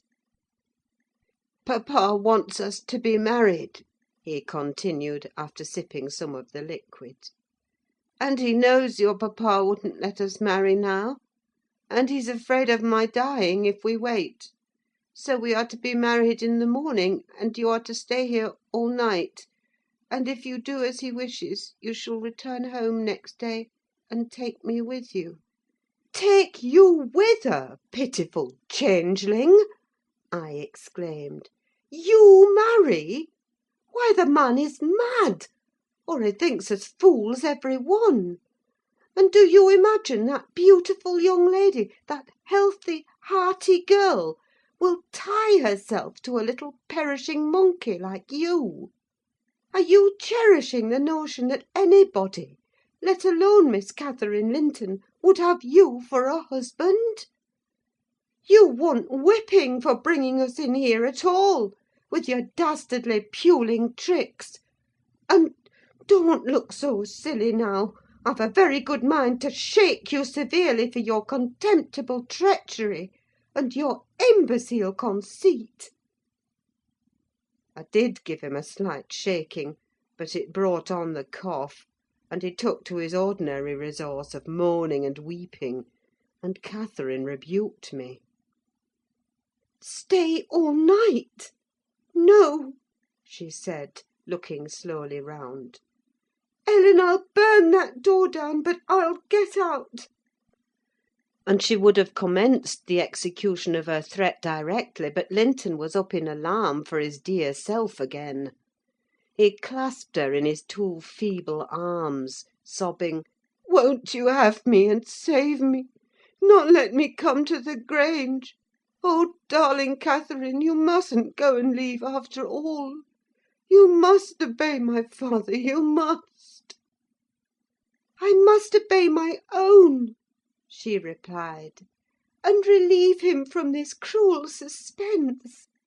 The whole night! What would he think? He'll be distressed already. I'll either break or burn a way out of the house. Be quiet! You're in no danger; but if you hinder me, Linton, I love papa better than you." The mortal terror he felt of Mr. Heathcliff's anger restored to the boy his coward's eloquence. Catherine was near distraught. Still she persisted that she must go home, and tried entreaty in her turn, persuading him to subdue his selfish agony. While they were thus occupied, our gaoler re-entered. "Your beasts have trotted off," he said. "And now, Linton, snivelling again? What has she been doing to you? Come, come, have done and get to bed. In a month or two, my lad, you'll be able to pay her back her present tyrannies with a vigorous hand. You're pining for pure love, are you not? Nothing else in the world. And she shall have you. There, to bed. Zillah won't be here to-night. You must undress yourself. Hush! Hold your noise. Once in your own room, I'll not come near you. You needn't fear. By chance you've managed tolerably. I'll look to the rest." He spoke these words holding the door open for his son to pass, and the latter achieved his exit exactly as a spaniel might, which suspected the person who attended on it of designing a spiteful squeeze. The lock was re-secured. Heathcliff approached the fire, where my mistress and I stood silent. Catherine looked up, and instinctively raised her hand to her cheek. His neighbourhood revived a painful sensation. Anybody else would have been incapable of regarding the childish act with sternness; but he scowled on her and muttered, "Oh, you are not afraid of me? Your courage is well disguised. You seem damnably afraid." "I am afraid now," she replied, "because if I stay, papa will be miserable; and how can I endure making him miserable when he... Mr. Heathcliff, let me go home. I promised to marry Linton. Papa would like me to, and I love him. Why should you wish to force me to do what I'll willingly do of myself?" "Let him dare to force you!" I cried. "There's law in the land, thank God there is, though we be in an out-of-the-way place. I'd inform if he were my own son, and it's felony without benefit of clergy." "Silence!" said the ruffian. "To the devil with your clamour! I don't want you to speak. Miss Linton, I shall enjoy myself remarkably in thinking your father will be miserable. I shall not sleep for satisfaction. You could have hit on no surer way of fixing your residence under my roof for the next 24 hours than informing me that such an event would follow. As to your promise to marry Linton, I'll take care you shall keep it, for you shall not quit this place till it is fulfilled." "Send Ellen, then, to let papa know I'm safe," exclaimed Catherine, weeping bitterly. "Or marry me now. Poor papa! Ellen, he'll think we're lost. What shall we do?" "Not he. He'll think you are tired of waiting on him, and run off for a little amusement," answered Heathcliff. "You cannot deny that you entered my house of your own accord, in contempt of his injunctions to the contrary. And it is quite natural that you should desire amusement at your age, and that you would weary of nursing a sick man, and that man only your father. Catherine, his happiest days were over when your days began. He cursed you, I dare say, for coming into the world: I did, at least. And it would just do if he cursed you as he went out of it. I join him. I don't love you. How should I? Weep away. As far as I can see, it will be your chief diversion hereafter, unless Linton make amends for other losses, and your provident parent appears to fancy he may. His letters of advice and consolation entertained me vastly. In his last he recommended my jewel to be careful of his, and kind to her when he got her. Careful and kind, that's paternal. But Linton requires his whole stock of care and kindness for himself. Linton can play the little tyrant well. He'll undertake to torture any number of cats, if their teeth be drawn and their claws pared. You'll be able to tell his uncle fine tales of his kindness when you get home again, I assure you." "You're right there," I said. "Explain your son's character, show his resemblance to yourself, and then I hope Miss Cathy will think twice before she takes the cockatrice." "I don't much mind speaking of his amiable qualities now," he answered, "because she must either accept him or remain a prisoner, and you along with her till your master dies. I can detain you both quite concealed here. If you doubt, encourage her to retract her word, and you'll have an opportunity of judging." "I'll not retract my word," said Catherine. "I'll marry him within this hour, if I may go to Thrushcross Grange afterwards. Mr. Heathcliff, you are a cruel man, but you're not a fiend; and you won't, from mere malice, destroy irrevocably all my happiness. If papa thought I had left him on purpose, and if he died before I returned, could I bear to live? I've given over crying, but I'm going to kneel here at your knee, and I'll not get up, and I'll not take my eyes from your face till you look back at me. No, don't turn away! Do look! You'll see nothing to provoke you. I don't hate you. I'm not angry that you struck me. Have you never loved anybody in all your life, uncle? Never? Ah, you must look once. I'm so wretched, you can't help being sorry and pitying me," Keep your heft fingers off and move, or I'll kick you, cried Heathcliff, brutally repulsing her. I'd rather be hugged by a snake. How the devil can you dream of fawning on me? I detest you. He shrugged his shoulders, shook himself indeed, as if his flesh crept with aversion, and thrust back his chair, while I got up and opened my mouth to commence a downright torrent of abuse. But I was rendered dumb in the middle of the first sentence by a threat that I should be shown into a room by myself the very next syllable I uttered. It was growing dark: we heard a sound of voices at the garden gate. Our host hurried out instantly. He had his wits about him, we had not. There was a talk of 2 or 3 minutes, and he returned alone.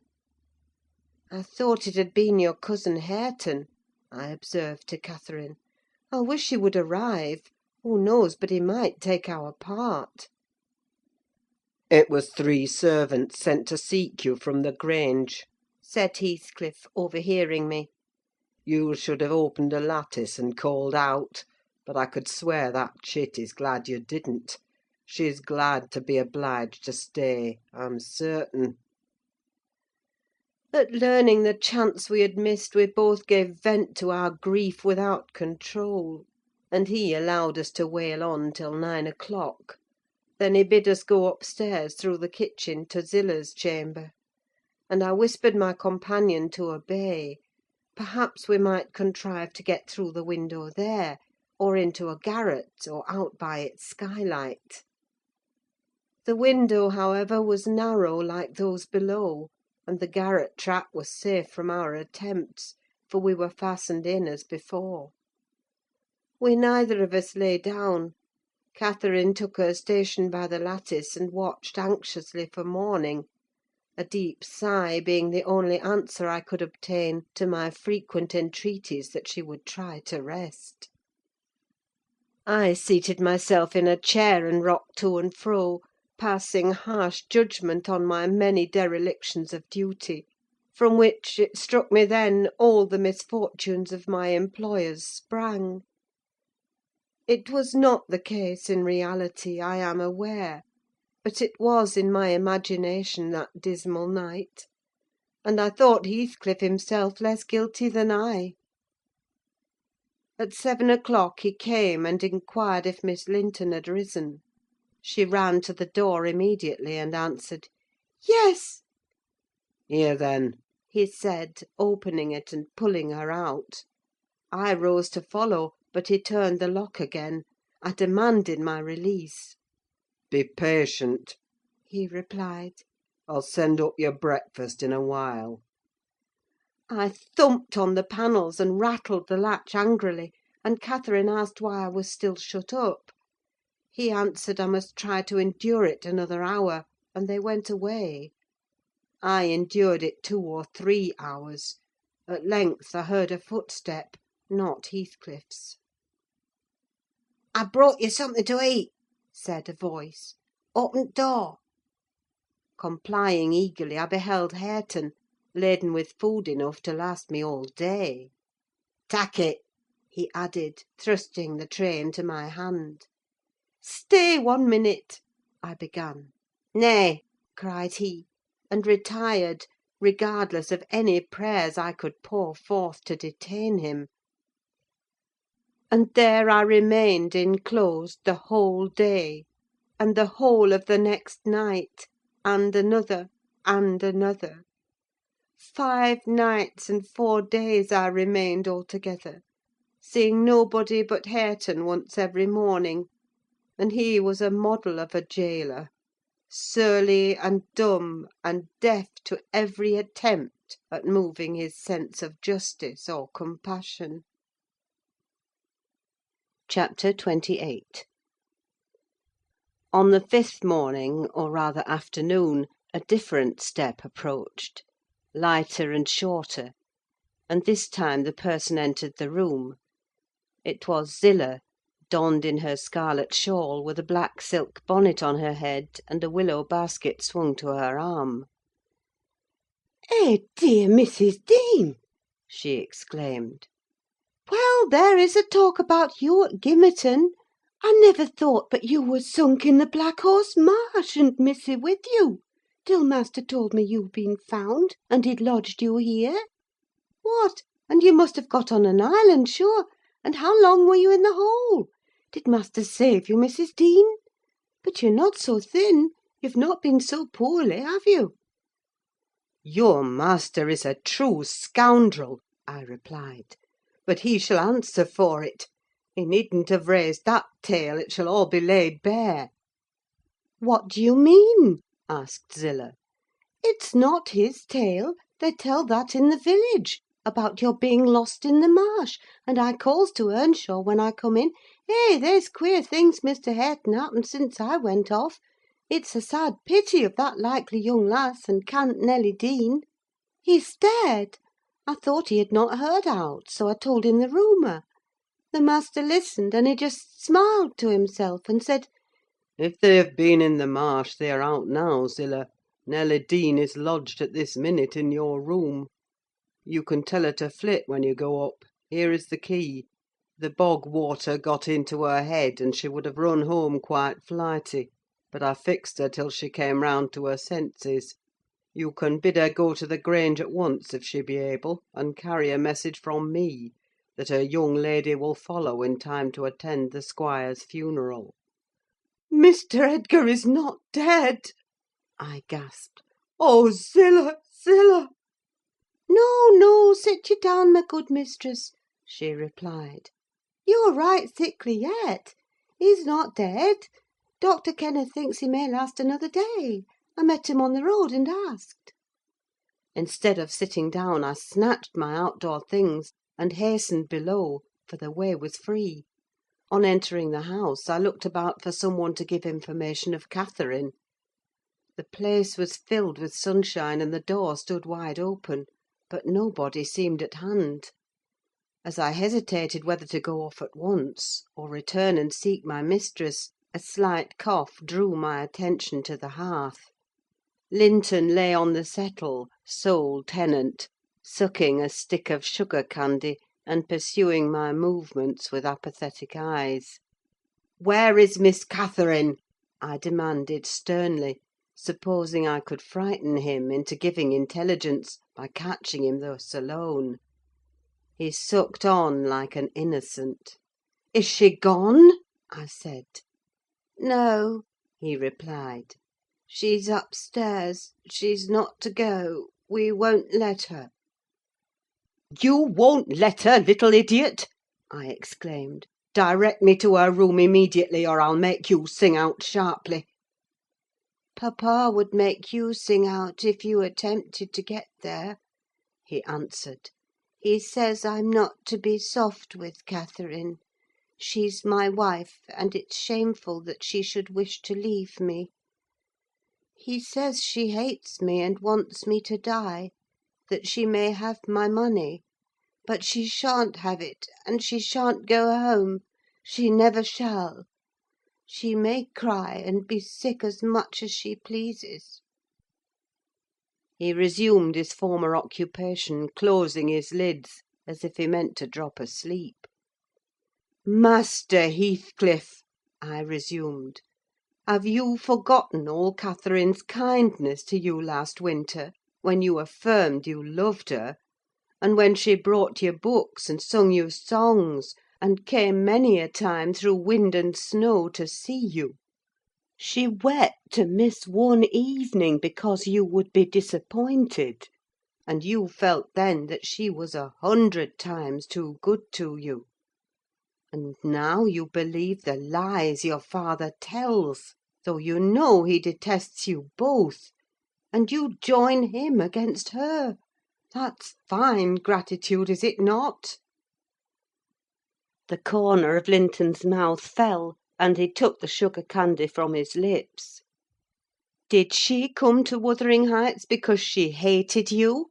I continued. think for yourself. As to your money, she does not even know that you will have any. And you say she's sick, and yet you leave her alone up there in a strange house. You, who have felt what it is to be so neglected.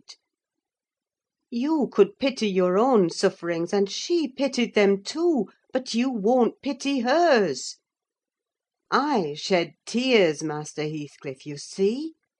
An elderly woman and a servant merely.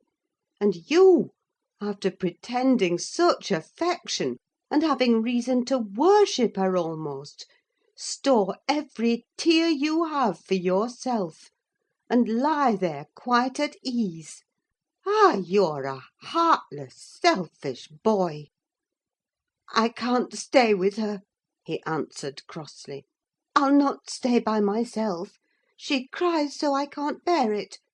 And she won't give over, though I say I'll call my father. I did call him once, and he threatened to strangle her if she was not quiet. But she began again the instant he left the room, moaning and grieving all night long, though I screamed for vexation that I couldn't sleep." "Is Mr. Heathcliff out?" I inquired, perceiving that the wretched creature had no power to sympathise with his cousin's mental tortures.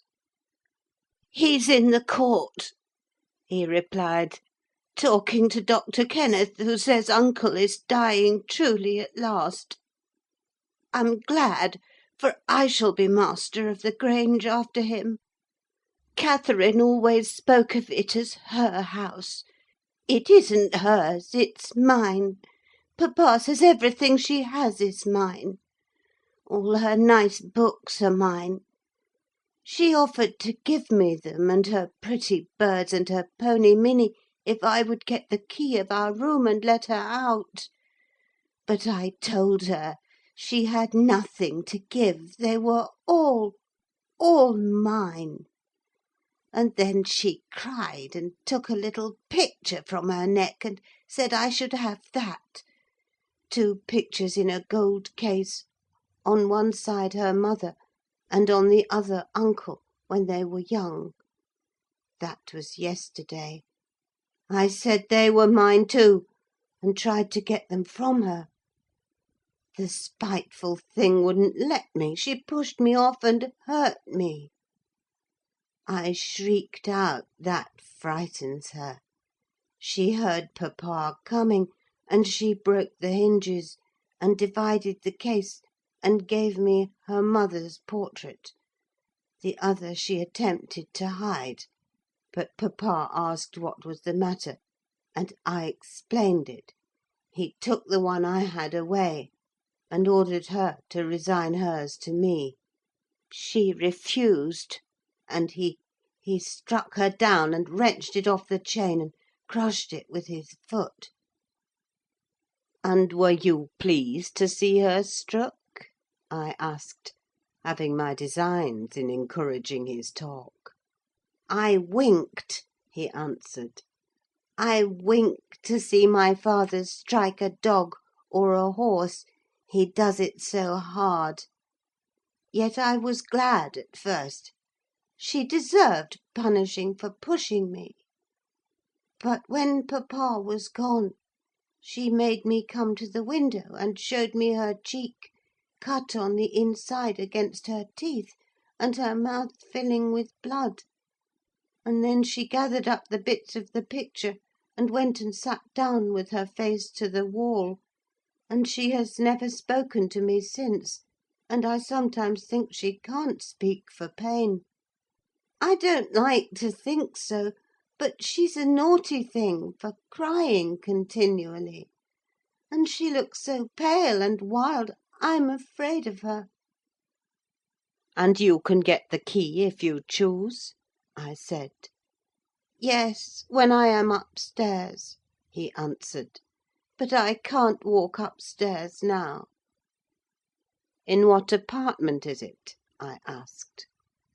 "Oh," he cried, "I shan't tell you where it is. It is our secret. Nobody, neither Hareton nor Zillah, is to know. There, you've tired me. Go away, go away." And he turned his face on to his arm, and shut his eyes again. I considered it best to depart without seeing Mr. Heathcliff, and bring a rescue for my young lady from the Grange.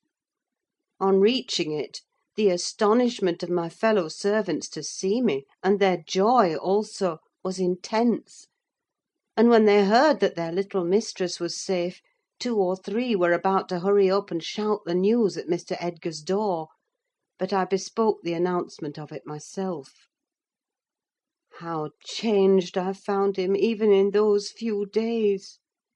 He lay an image of sadness and resignation, awaiting his death.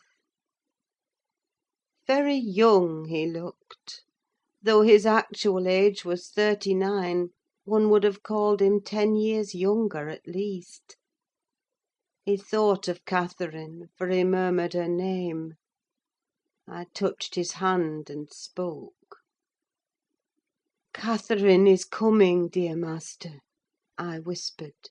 "She is alive and well, and will be here, I hope, to-night." I trembled at the first effects of this intelligence. He half rose up, looked eagerly round the apartment, and then sank back in a swoon.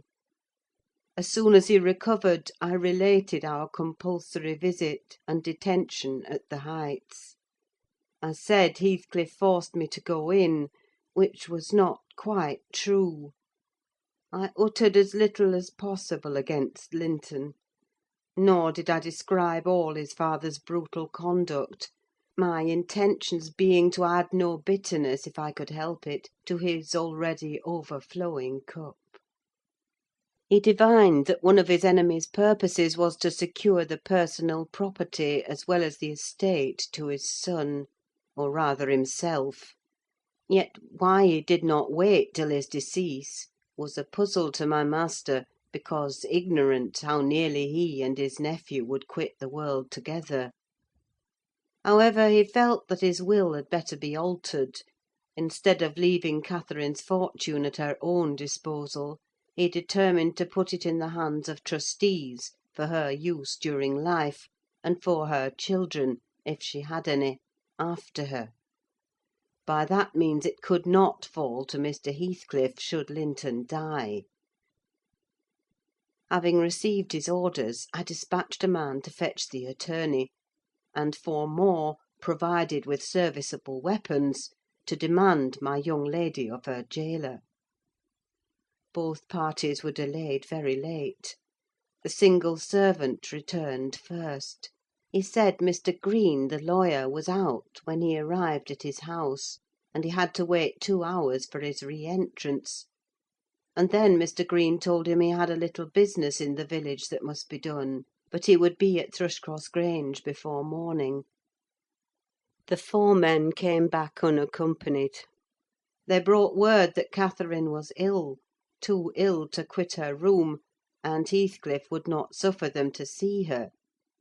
I scolded the stupid fellows well for listening to that tale, which I would not carry to my master, resolving to take a whole bevy up to the Heights at daylight, and storm it literally, unless the prisoner were quietly surrendered to us.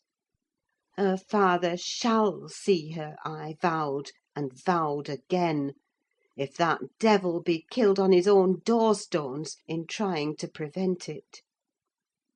Happily, I was spared the journey and the trouble.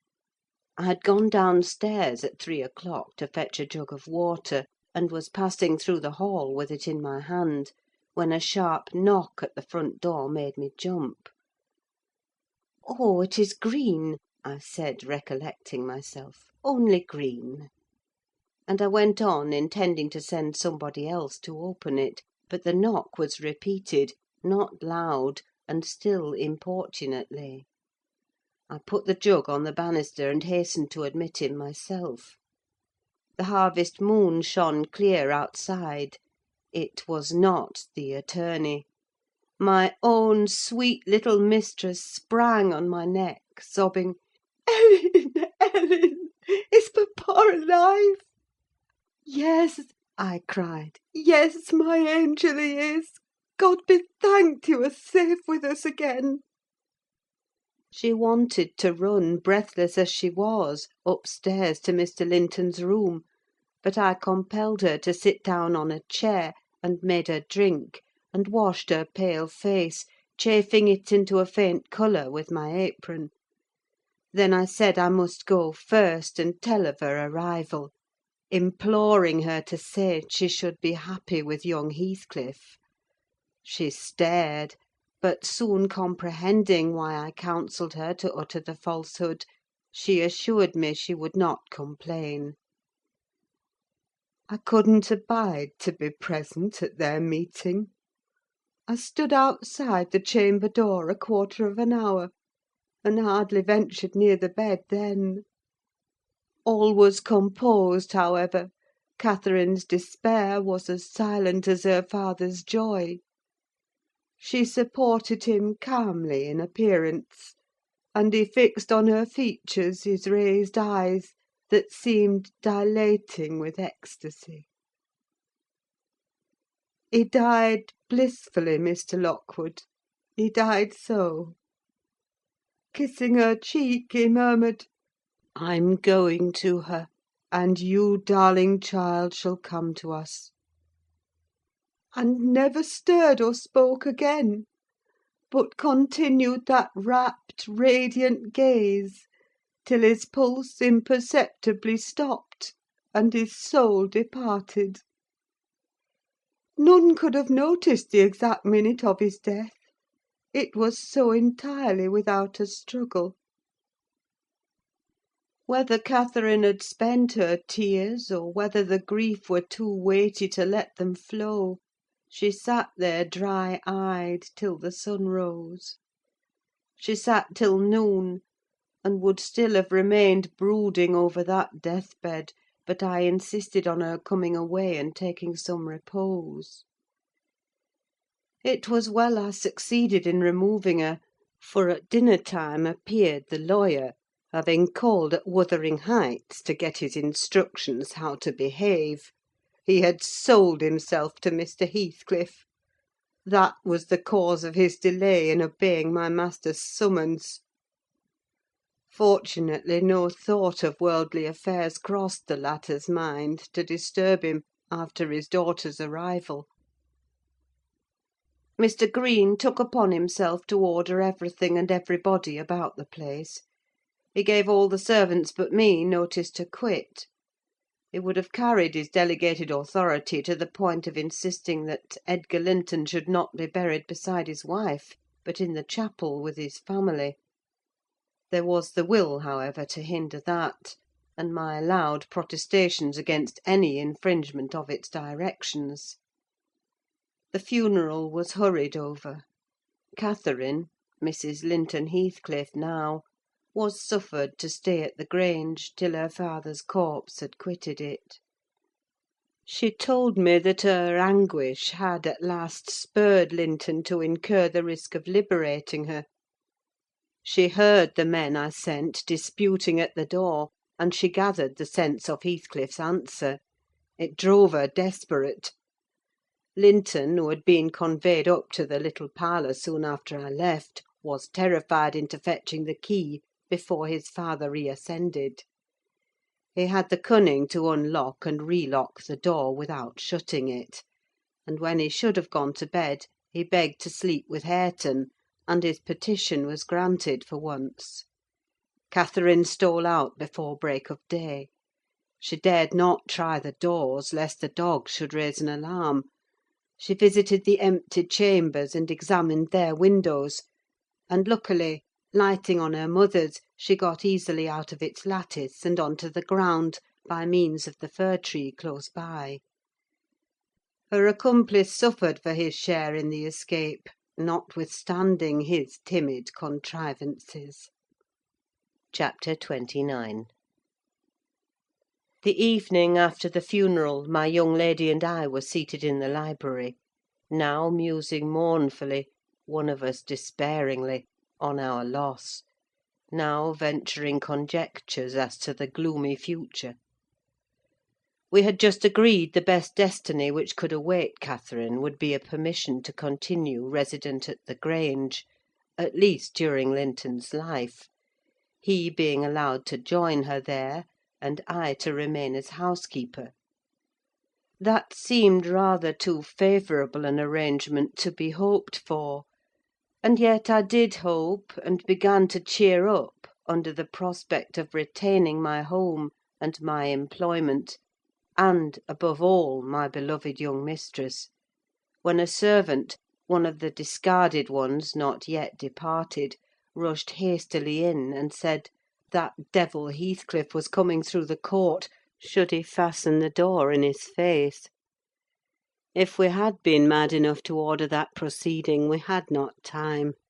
He made no ceremony of knocking or announcing his name: he was master, and availed himself of the master's privilege to walk straight in, without saying a word. The sound of our informant's voice directed him to the library. He entered, and motioning him out, shut the door. It was the same room into which he had been ushered as a guest 18 years before. The same moon shone through the window, and the same autumn landscape lay outside. We had not yet lighted a candle, but all the apartment was visible, even to the portraits on the wall: the splendid head of Mrs. Linton, and the graceful one of her husband. Heathcliff advanced to the hearth. Time had little altered his person either. There was the same man: his dark face rather sallower and more composed, his frame a stone or two heavier, perhaps, and no other difference. Catherine had risen with an impulse to dash out when she saw him. "Stop!" he said, arresting her by the arm. "No more runnings away. Where would you go? I'm come to fetch you home, and I hope you'll be a dutiful daughter, and not encourage my son to further disobedience. I was embarrassed how to punish him when I discovered his part in the business. He's such a cobweb: a pinch would annihilate him. But you'll see by his look that he has received his due. I brought him down one evening the day before yesterday, and just set him in a chair, and never touched him afterwards. I sent Hareton out, and we had the room to ourselves. In 2 hours I called Joseph to carry him up again, and since then my presence is as potent on his nerves as a ghost, and I fancy he sees me often, though I am not near. Hareton says he wakes and shrieks in the night by the hour together, and calls you to protect him from me. And whether you like your precious mate or not, you must come. He's your concern now. I yield all my interest in him to you." "Why not let Catherine continue here?" I pleaded, "and send Master Linton to her? As you hate them both, you'd not miss them: they can only be a daily plague to your unnatural heart." "I'm seeking a tenant for the Grange," he answered, "and I want my children about me, to be sure. Besides, that lass owes me her services for her bread. I'm not going to nurture her in luxury and idleness after Linton is gone. Make haste and get ready now, and don't oblige me to compel you." I shall, said Catherine. Linton is all I have to love in the world; and though you have done what you could to make him hateful to me, and me to him, you cannot make us hate each other. And I defy you to hurt him when I am by, and I defy you to frighten me.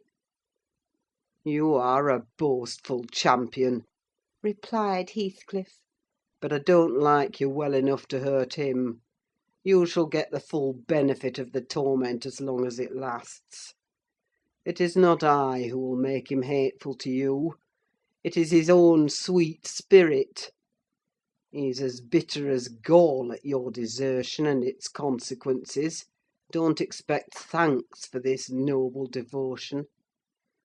I heard him draw a pleasant picture to Zillah of what he would do if he were as strong as I. The inclination is there, and his very weakness will sharpen his wits to find a substitute for strength." "I know he has a bad nature," said Catherine. "He's your son. But I'm glad I've a better to forgive it. And I know he loves me, and for that reason I love him.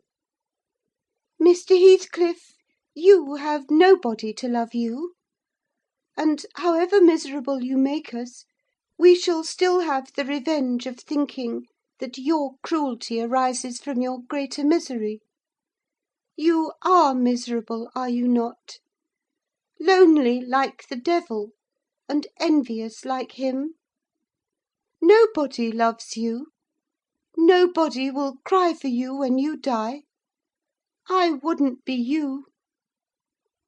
Catherine spoke with a kind of dreary triumph. She seemed to have made up her mind to enter into the spirit of her future family, and draw pleasure from the griefs of her enemies. "You shall be sorry to be yourself presently," said her father-in-law. "if you stand there another minute. Begone, witch, and get your things." She scornfully withdrew. In her absence, I began to beg for Zillah's place at the Heights, offering to resign mine to her; but he would suffer it on no account. He bid me be silent, and then, for the first time, allowed himself a glance round the room, and a look at the pictures. Having studied Mrs. Linton's, he said, "I shall have that home.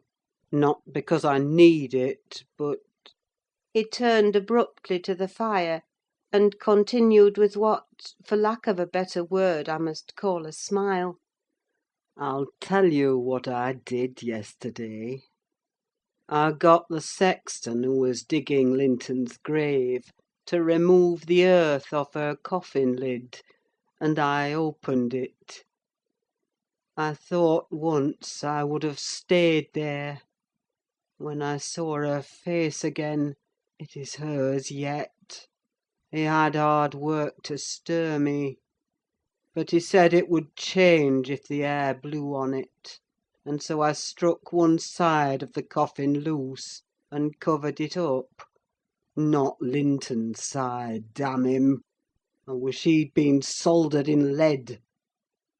And I bribed the sexton to pull it away when I'm laid there, and slide mine out too. I'll have it made so.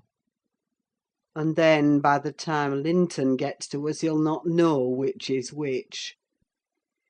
"You were very wicked, Mr. Heathcliff!" I exclaimed. "Were you not ashamed to disturb the dead?" "I disturbed nobody, Nelly," he replied. "and I gave some ease to myself. I shall be a great deal more comfortable now, and you will have a better chance of keeping me underground when I get there. Disturbed her? No! She has disturbed me, night and day, through 18 years. Incessantly, remorselessly, till yesternight. And yesternight I was tranquil. I dreamt I was sleeping the last sleep by that sleeper, with my heart stopped, and my cheek frozen against hers." "And if she had been dissolved into earth, or worse, what would you have dreamt of then?" I said. "Of dissolving with her, and being more happy still," he answered. "Do you suppose I dread any change of that sort? I expected such a transformation on raising the lid; but I'm better pleased that it should not commence till I share it. Besides, unless I had received a distinct impression of her passionless features, that strange feeling would hardly have been removed. It began oddly. You know I was wild after she died, and eternally, from dawn to dawn, praying her to return to me her spirit. I have a strong faith in ghosts. I have a conviction that they can and do exist among us. The day she was buried, there came a fall of snow. In the evening I went to the churchyard. It blew bleak as winter, all round was solitary. I didn't fear that her fool of a husband would wander up the glen so late, and no one else had business to bring them there. Being alone, and conscious 2 yards of loose earth was the sole barrier between us, I said to myself, I'll have her in my arms again. If she be cold, I'll think it is this north wind that chills me, and if she be motionless, it is sleep. I got a spade from the tool-house and began to delve with all my might. It scraped the coffin. I fell to work with my hands. The wood commenced cracking about the screws. I was on the point of attaining my object, when it seemed that I heard a sigh from someone above, close at the edge of the grave, and bending down.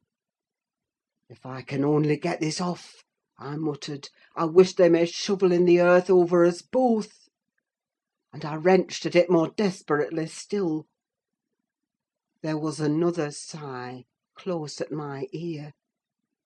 I appeared to feel the warm breath of it displacing the sleet-laden wind.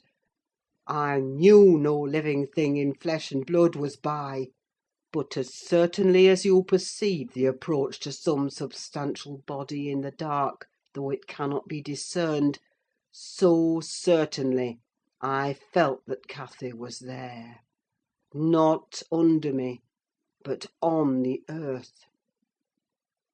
A sudden sense of relief flowed from my heart through every limb. I relinquished my labour of agony, and turned consoled at once, unspeakably consoled. Her presence was with me. It remained while I refilled the grave, and led me home. You may laugh if you will, but I was sure I should see her there.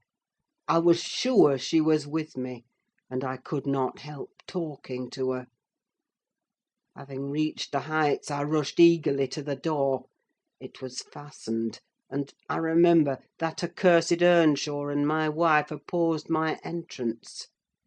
I remember stopping to kick the breath out of him, and then hurrying upstairs to my room and hers. I looked round impatiently. I felt her by me. I could almost see her, and yet I could not.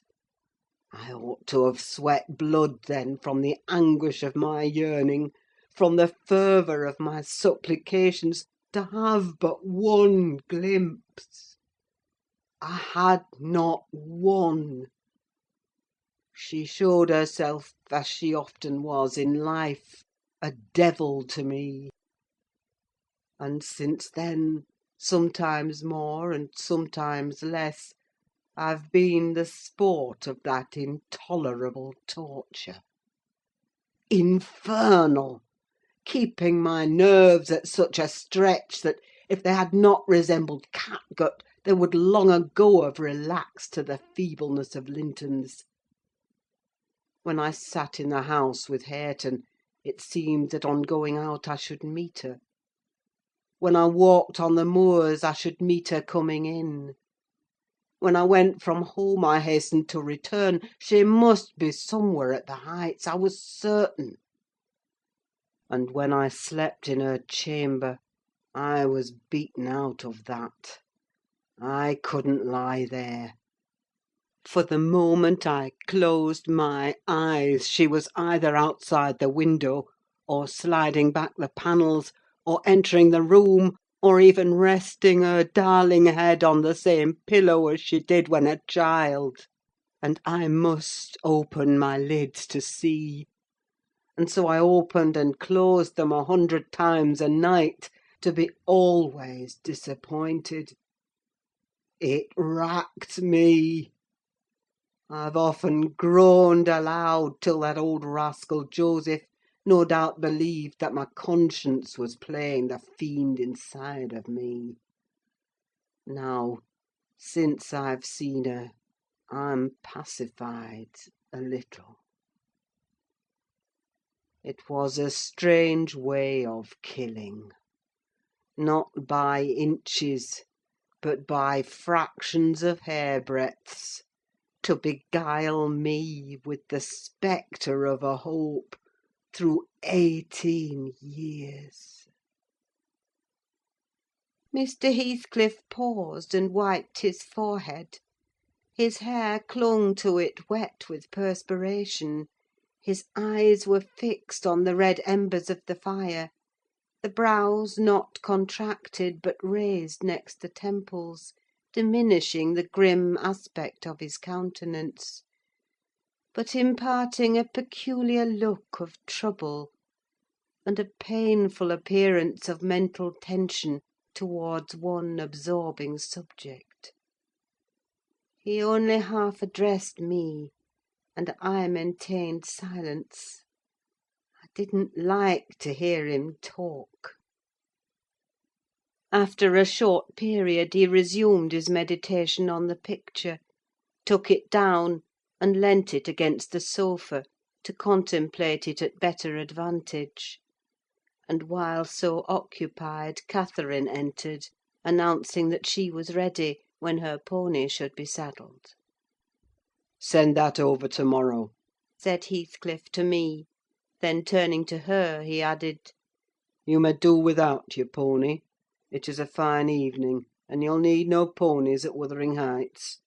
For what journeys you take, your own feet will serve you. Come along."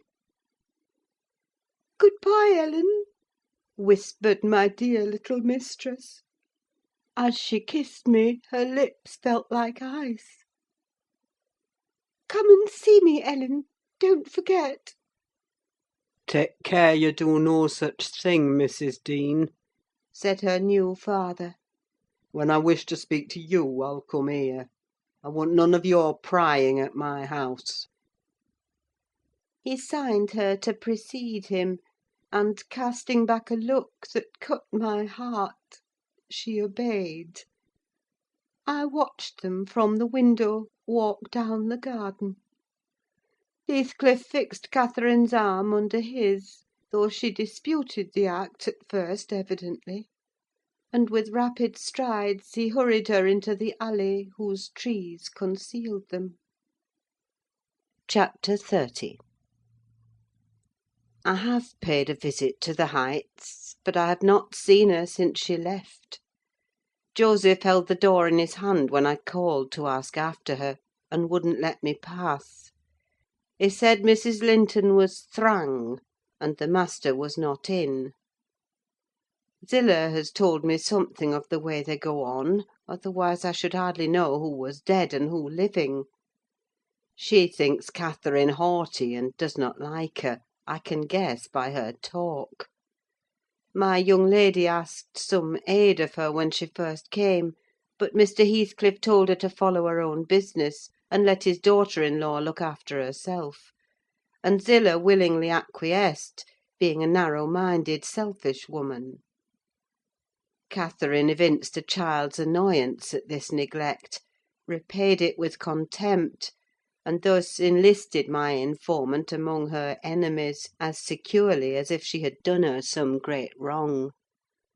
I had a long talk with Zillah about 6 weeks ago, a little before you came, one day when we foregathered on the moor, and this is what she told me. "The first thing Mrs. Linton did," she said, "on her arrival at the Heights, was to run upstairs without even wishing good evening to me and Joseph. She shut herself into Linton's room, and remained till morning. Then, while the master and Earnshaw were at breakfast, she entered the house, and asked all in a quiver if the doctor might be sent for: her cousin was very ill. We know that, Answered Heathcliff. but his life is not worth a farthing, and I won't spend a farthing on him. But I cannot tell how to do, she said, and if nobody will help me, he'll die. Walk out of the room, Cried the master. and let me never hear a word more about him. None here care what becomes of him. If you do, act the nurse. If you do not, lock him up and leave him. Then she began to bother me, and I said I'd had enough plague with the tiresome thing. We each had our tasks, and hers was to wait on Linton. Mr. Heathcliff bid me leave that labour to her. How they managed together I can't tell. I fancy he fretted a great deal, and moaned hisself night and day, and she had precious little rest, one could guess by her white face and heavy eyes. She sometimes came into the kitchen all wildered like, and looked as if she would fain beg assistance. But I was not going to disobey the master. I never dare disobey him, Mrs. Dean. And though I thought it wrong that Kenneth should not be sent for, it was no concern of mine either to advise or complain, and I always refused to meddle. Once or twice, after we had gone to bed, I've happened to open my door again and seen her sitting crying on the stairs top, and then I've shut myself in quick for fear of being moved to interfere. I did pity her then, I'm sure; still I didn't wish to lose my place, you know. At last, one night, she came boldly into my chamber, and frightened me out of my wits by saying, "Tell Mr. Heathcliff that his son is dying. I'm sure he is this time. Get up instantly and tell him." Having uttered this speech, she vanished again. I lay a quarter of an hour listening and trembling. Nothing stirred; the house was quiet. "She's mistaken," I said to myself. "He's got over it. I needn't disturb them." And I began to doze. But my sleep was marred a second time by a sharp ringing of the bell, the only bell we have, put up on purpose for Linton; and the master called to me to see what was the matter, and inform them that he wouldn't have that noise repeated. I delivered Catherine's message. He cursed to himself, and in a few minutes came out with a lighted candle, and proceeded to their room. I followed. Mrs. Heathcliff was seated by the bedside, with her hands folded on her knees. Her father-in-law went up, held the light to Linton's face, looked at him, and touched him. Afterwards he turned to her. Now, Catherine, He said. how do you feel? She was dumb. How do you feel, Catherine? He repeated. "He's safe, and I'm free," she answered. "I should feel well, but," she continued, with a bitterness she couldn't conceal, "you have left me so long to struggle against death alone, that I feel and see only death. I feel like death." And she looked like it, too. I gave her a little wine. Hareton and Joseph, who had been wakened by the ringing and the sound of feet, and heard our talk from outside, now entered. Joseph was fain, I believe, of the lad's removal. Hareton seemed a thought bothered, though he was more taken up with staring at Catherine than thinking of Linton. But the master bid him get off to bed again. We didn't want his help. He afterwards made Joseph remove the body to his chamber, and told me to return to mine, and Mrs. Heathcliff remain by herself. In the morning he sent me to tell her she must come down to breakfast. She had undressed, and appeared going to sleep, and said she was ill, at which I hardly wondered.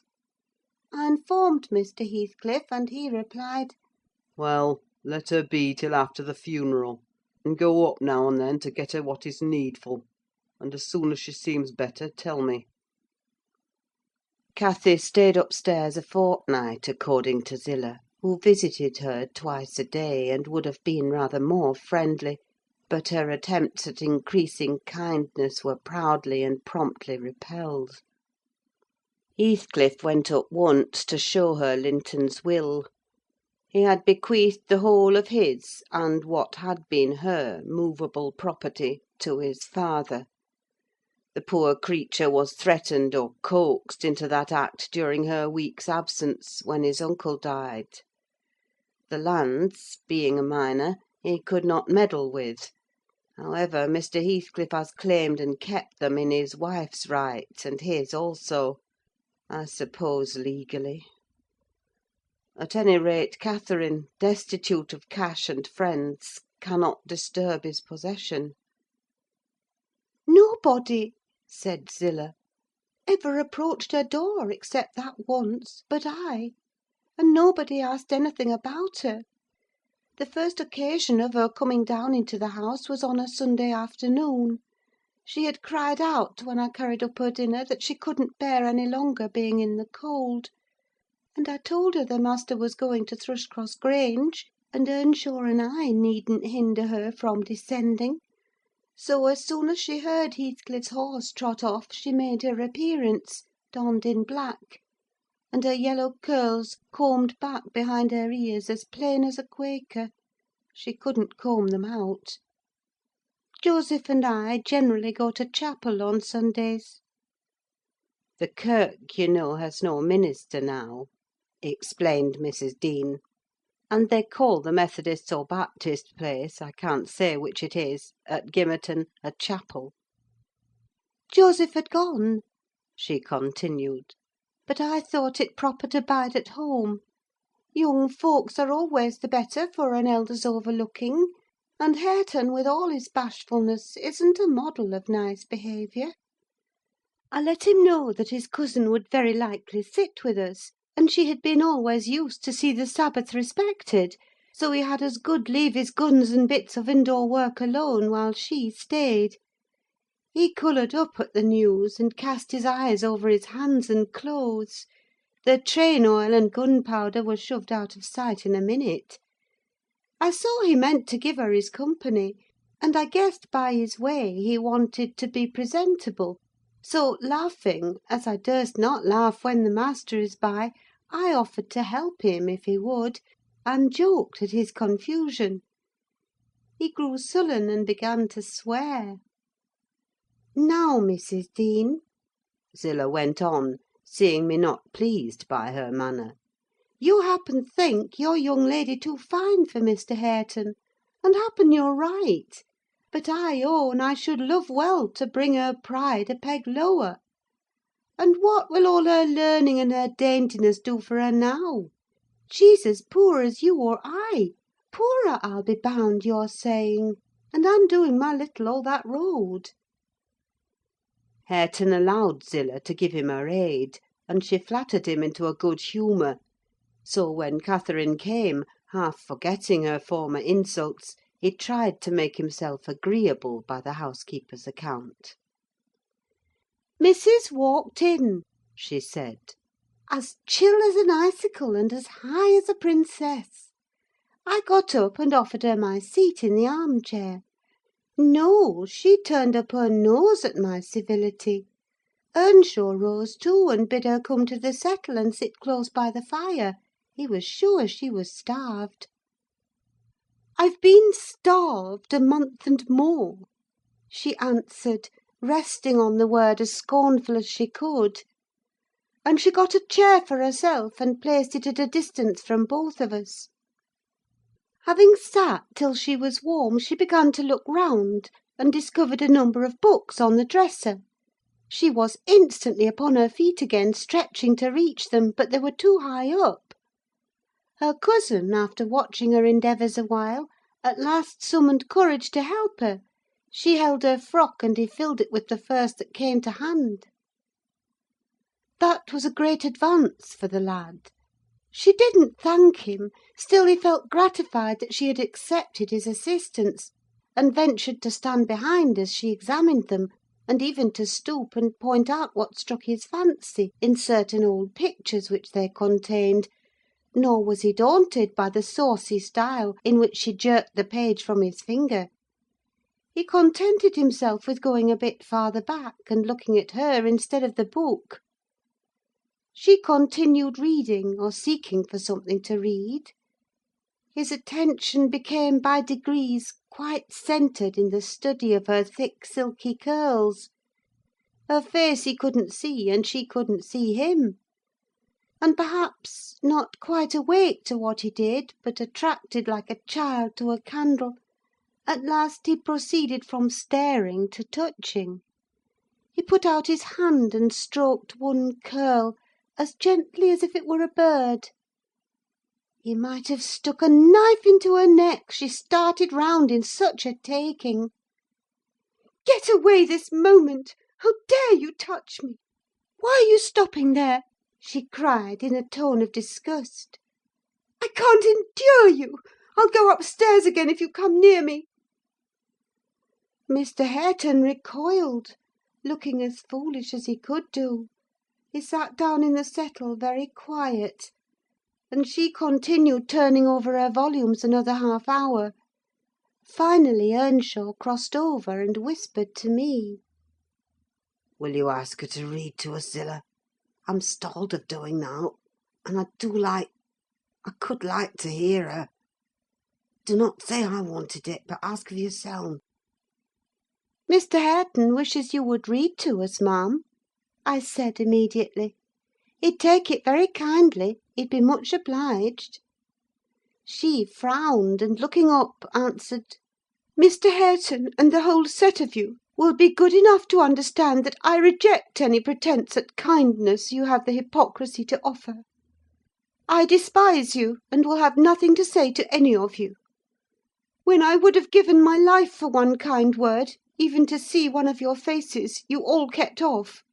But I won't complain to you. I'm driven down here by the cold, not either to amuse you or enjoy your society." "What could I have done?" began Earnshaw. "How was I to blame?" "Oh, you are an exception," answered Mrs. Heathcliff. "I never missed such a concern as you." "But I offered more than once, and asked," he said, kindling up at her pertness. "I asked Mr. Heathcliff to let me wake for you." "Be silent! I'll go out of doors or anywhere, rather than have your disagreeable voice in my ear," said my lady. Hareton muttered she might go to hell for him, and, unslinging his gun, restrained himself from his Sunday occupations no longer. He talked now freely enough, and she presently saw fit to retreat to her solitude; but the frost had set in, and, in spite of her pride, she was forced to condescend to our company more and more. However, I took care there should be no further scorning at my good nature. Ever since, I've been as stiff as herself, and she has no lover or liker among us. And she does not deserve one; for let them say the least word to her, and she'll curl back without respect of any one. She'll snap at the master himself, and as good as dares him to thrash her; and the more hurt she gets, the more venomous she grows." At first, on hearing this account from Zillah, I determined to leave my situation, take a cottage, and get Catherine to come and live with me.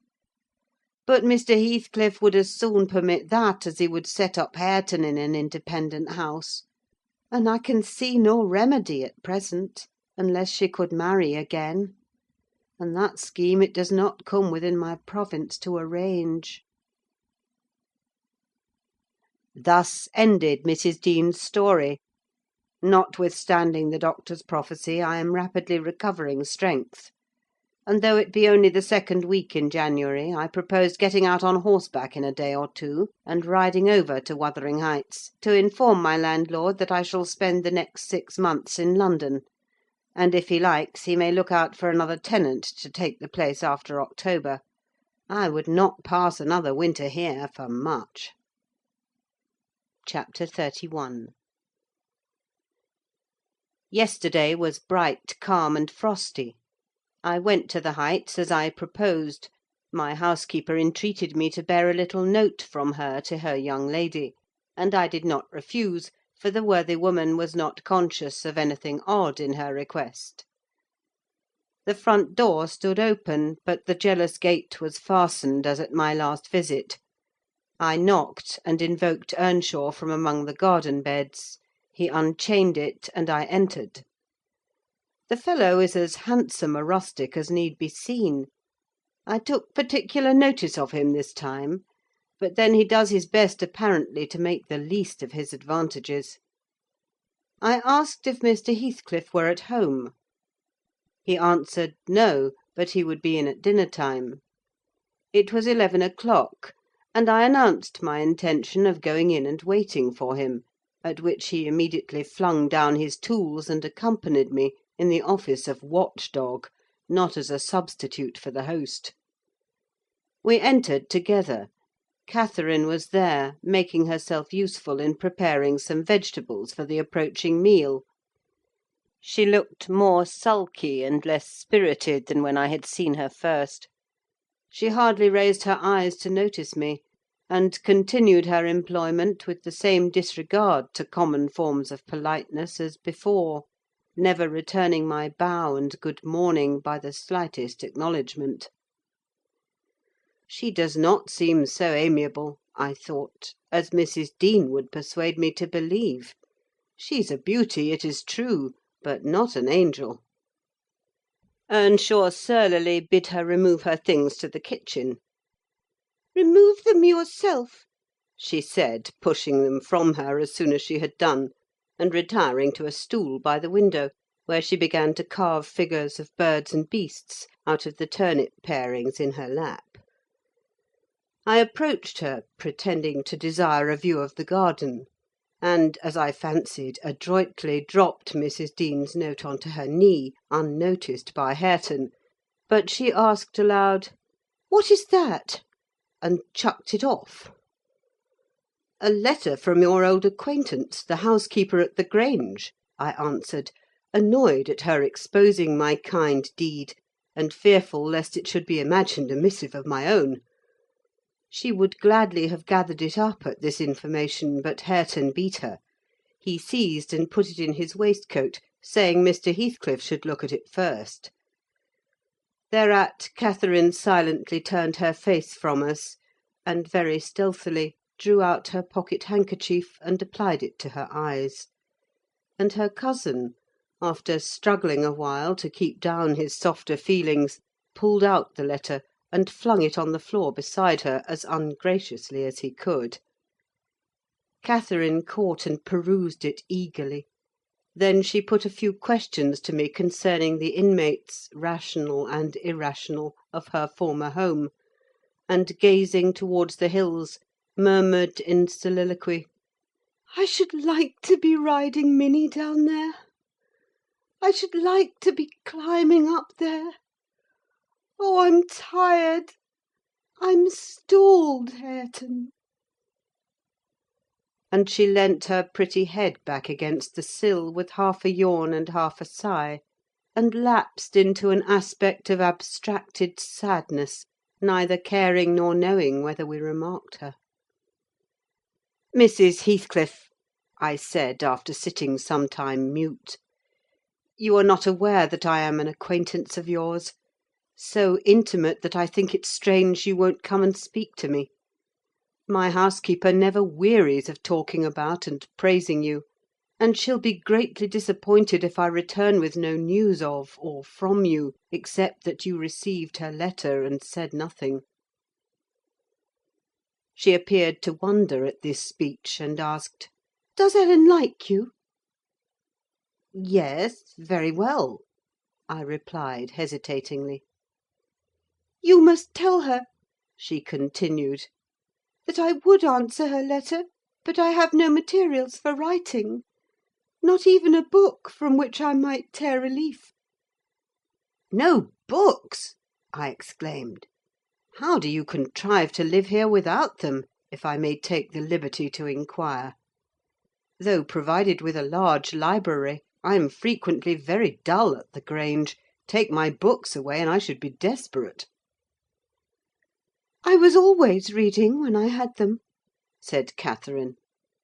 "And Mr. Heathcliff never reads, so he took it into his head to destroy my books. I have not had a glimpse of one for weeks. Only once I searched through Joseph's store of theology, to his great irritation; and once, Hareton, I came upon a secret stock in your room: some Latin and Greek, and some tales and poetry: all old friends.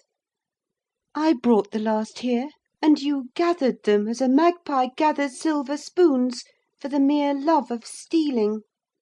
They are of no use to you, or else you concealed them in the bad spirit that, as you cannot enjoy them, nobody else shall. Perhaps your envy counselled Mr. Heathcliff to rob me of my treasures. But I've most of them written on my brain and printed in my heart, and you cannot deprive me of those." Earnshaw blushed crimson when his cousin made this revelation of his private literary accumulations, and stammered an indignant denial of her accusations. "Mr. Hareton is desirous of increasing his amount of knowledge," I said, coming to his rescue. "He is not envious, but emulous of your attainments. He'll be a clever scholar in a few years." "And he wants me to sink into a dunce meantime," answered Catherine. "Yes, I hear him trying to spell and read to himself, and pretty blunders he makes. I wish you would repeat Chevy Chase as you did yesterday: it was extremely funny. I heard you, and I heard you turning over the dictionary to seek out the hard words, and then cursing because you couldn't read their explanations." The young man evidently thought it too bad that he should be laughed at for his ignorance, and then laughed at for trying to remove it. I had a similar notion, and, remembering Mrs. Dean's anecdote of his first attempt at enlightening the darkness in which he had been reared, I observed, "But, Mrs. Heathcliff, we have each had a commencement, and each stumbled and tottered on the threshold. Had our teachers scorned instead of aiding us, we should stumble and totter yet." "Oh," she replied, "I don't wish to limit his acquirements. Still he has no right to appropriate what is mine, and make it ridiculous to me with his vile mistakes and mispronunciations. Those books, both prose and verse, are consecrated to me by other associations, and I hate to have them debased and profaned in his mouth. Besides, of all, he has selected my favourite pieces that I love the most to repeat, as if out of deliberate malice." Hareton's chest heaved in silence a minute. He laboured under a severe sense of mortification and wrath, which it was no easy task to suppress. I rose, and, from a gentlemanly idea of relieving his embarrassment, took up my station in the doorway, surveying the external prospect as I stood. He followed my example and left the room, but presently reappeared, bearing half a dozen volumes in his hands, which he threw into Catherine's lap, exclaiming, "Take them! I never want to hear or read or think of them again." "I won't have them now," she answered. "I shall connect them with you, and hate them." She opened one that had obviously been often turned over, and read a portion in the drawling tone of a beginner, then laughed and threw it from her. "And listen," she continued, provokingly, commencing a verse of an old ballad in the same fashion. But his self-love would endure no further torment. I heard, and not altogether disapprovingly, a manual check given to her saucy tongue. The little wretch had done her utmost to hurt her cousin's sensitive though uncultivated feelings, and a physical argument was the only mode he had of balancing the account and repaying its effects on the inflictor. He afterwards gathered the books and hurled them on the fire. I read in his countenance what anguish it was to offer that sacrifice to spleen. I fancied that as they consumed, he recalled the pleasure they had already imparted, and the triumph and ever-increasing pleasure he had anticipated from them; and I fancied I guessed the incitement to his secret studies also. He had been content with daily labour and rough animal enjoyments, till Catherine crossed his path. Shame at her scorn, and hope of her approval, were his first prompters to higher pursuits; and instead of guarding him from one and winning him to the other, his endeavours to raise himself had produced just the contrary result. Yes, that's all the good that such a brute as you can get from them!" cried Catherine, sucking her damaged lip and watching the conflagration with indignant eyes. "You'd better hold your tongue now," he answered fiercely; and his agitation precluded further speech. He advanced hastily to the entrance, where I made way for him to pass; but, ere he had crossed the door-stones, Mr. Heathcliff, coming up the causeway, encountered him, and laying hold of his shoulder, asked, "What's to do now, my lad?" "Naught, naught," he said, and broke away to enjoy his grief and anger in solitude. Heathcliff gazed after him and sighed. "It will be odd if I thwart myself," he muttered, unconscious that I was behind him. "But when I look for his father in his face, I find her every day more. How the devil is he so like? I can hardly bear to see him." He bent his eyes to the ground, and walked moodily in. There was a restless, anxious expression in his countenance I had never remarked there before, and he looked sparer in person. His daughter-in-law, on perceiving him through the window, immediately escaped to the kitchen, so that I remained alone. "I'm glad to see you out of doors again, Mr. Lockwood," he said, in reply to my greeting. "From selfish motives, partly. I don't think I could readily supply your loss in this desolation. I've wondered more than once what brought you here." "An idle whim, I fear, sir," was my answer; "or else an idle whim is going to spirit me away. I shall set out for London next week; and I must give you warning that I feel no disposition to retain Thrushcross Grange beyond the 12 months I agreed to rent it. I believe I shall not live there any more." "Oh, indeed, you're tired of being banished from the world, are you?" he said. "But if you be coming to plead off paying for a place you won't occupy, your journey is useless. I never relent in exacting my due from any one." "I'm coming to plead off nothing about it," I exclaimed, considerably irritated. "Should you wish it, I'll settle with you now," and I drew my note-book from my pocket. "No, no," he replied coolly. "You'll leave sufficient behind to cover your debts if you fail to return. I'm not in such a hurry. Sit down and take your dinner with us. A guest that is safe from repeating his visit can generally be made welcome. Catherine, bring the things in. Where are you?"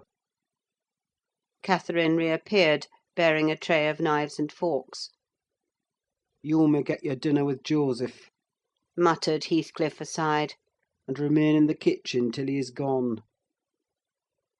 She obeyed his directions very punctually: perhaps she had no temptation to transgress.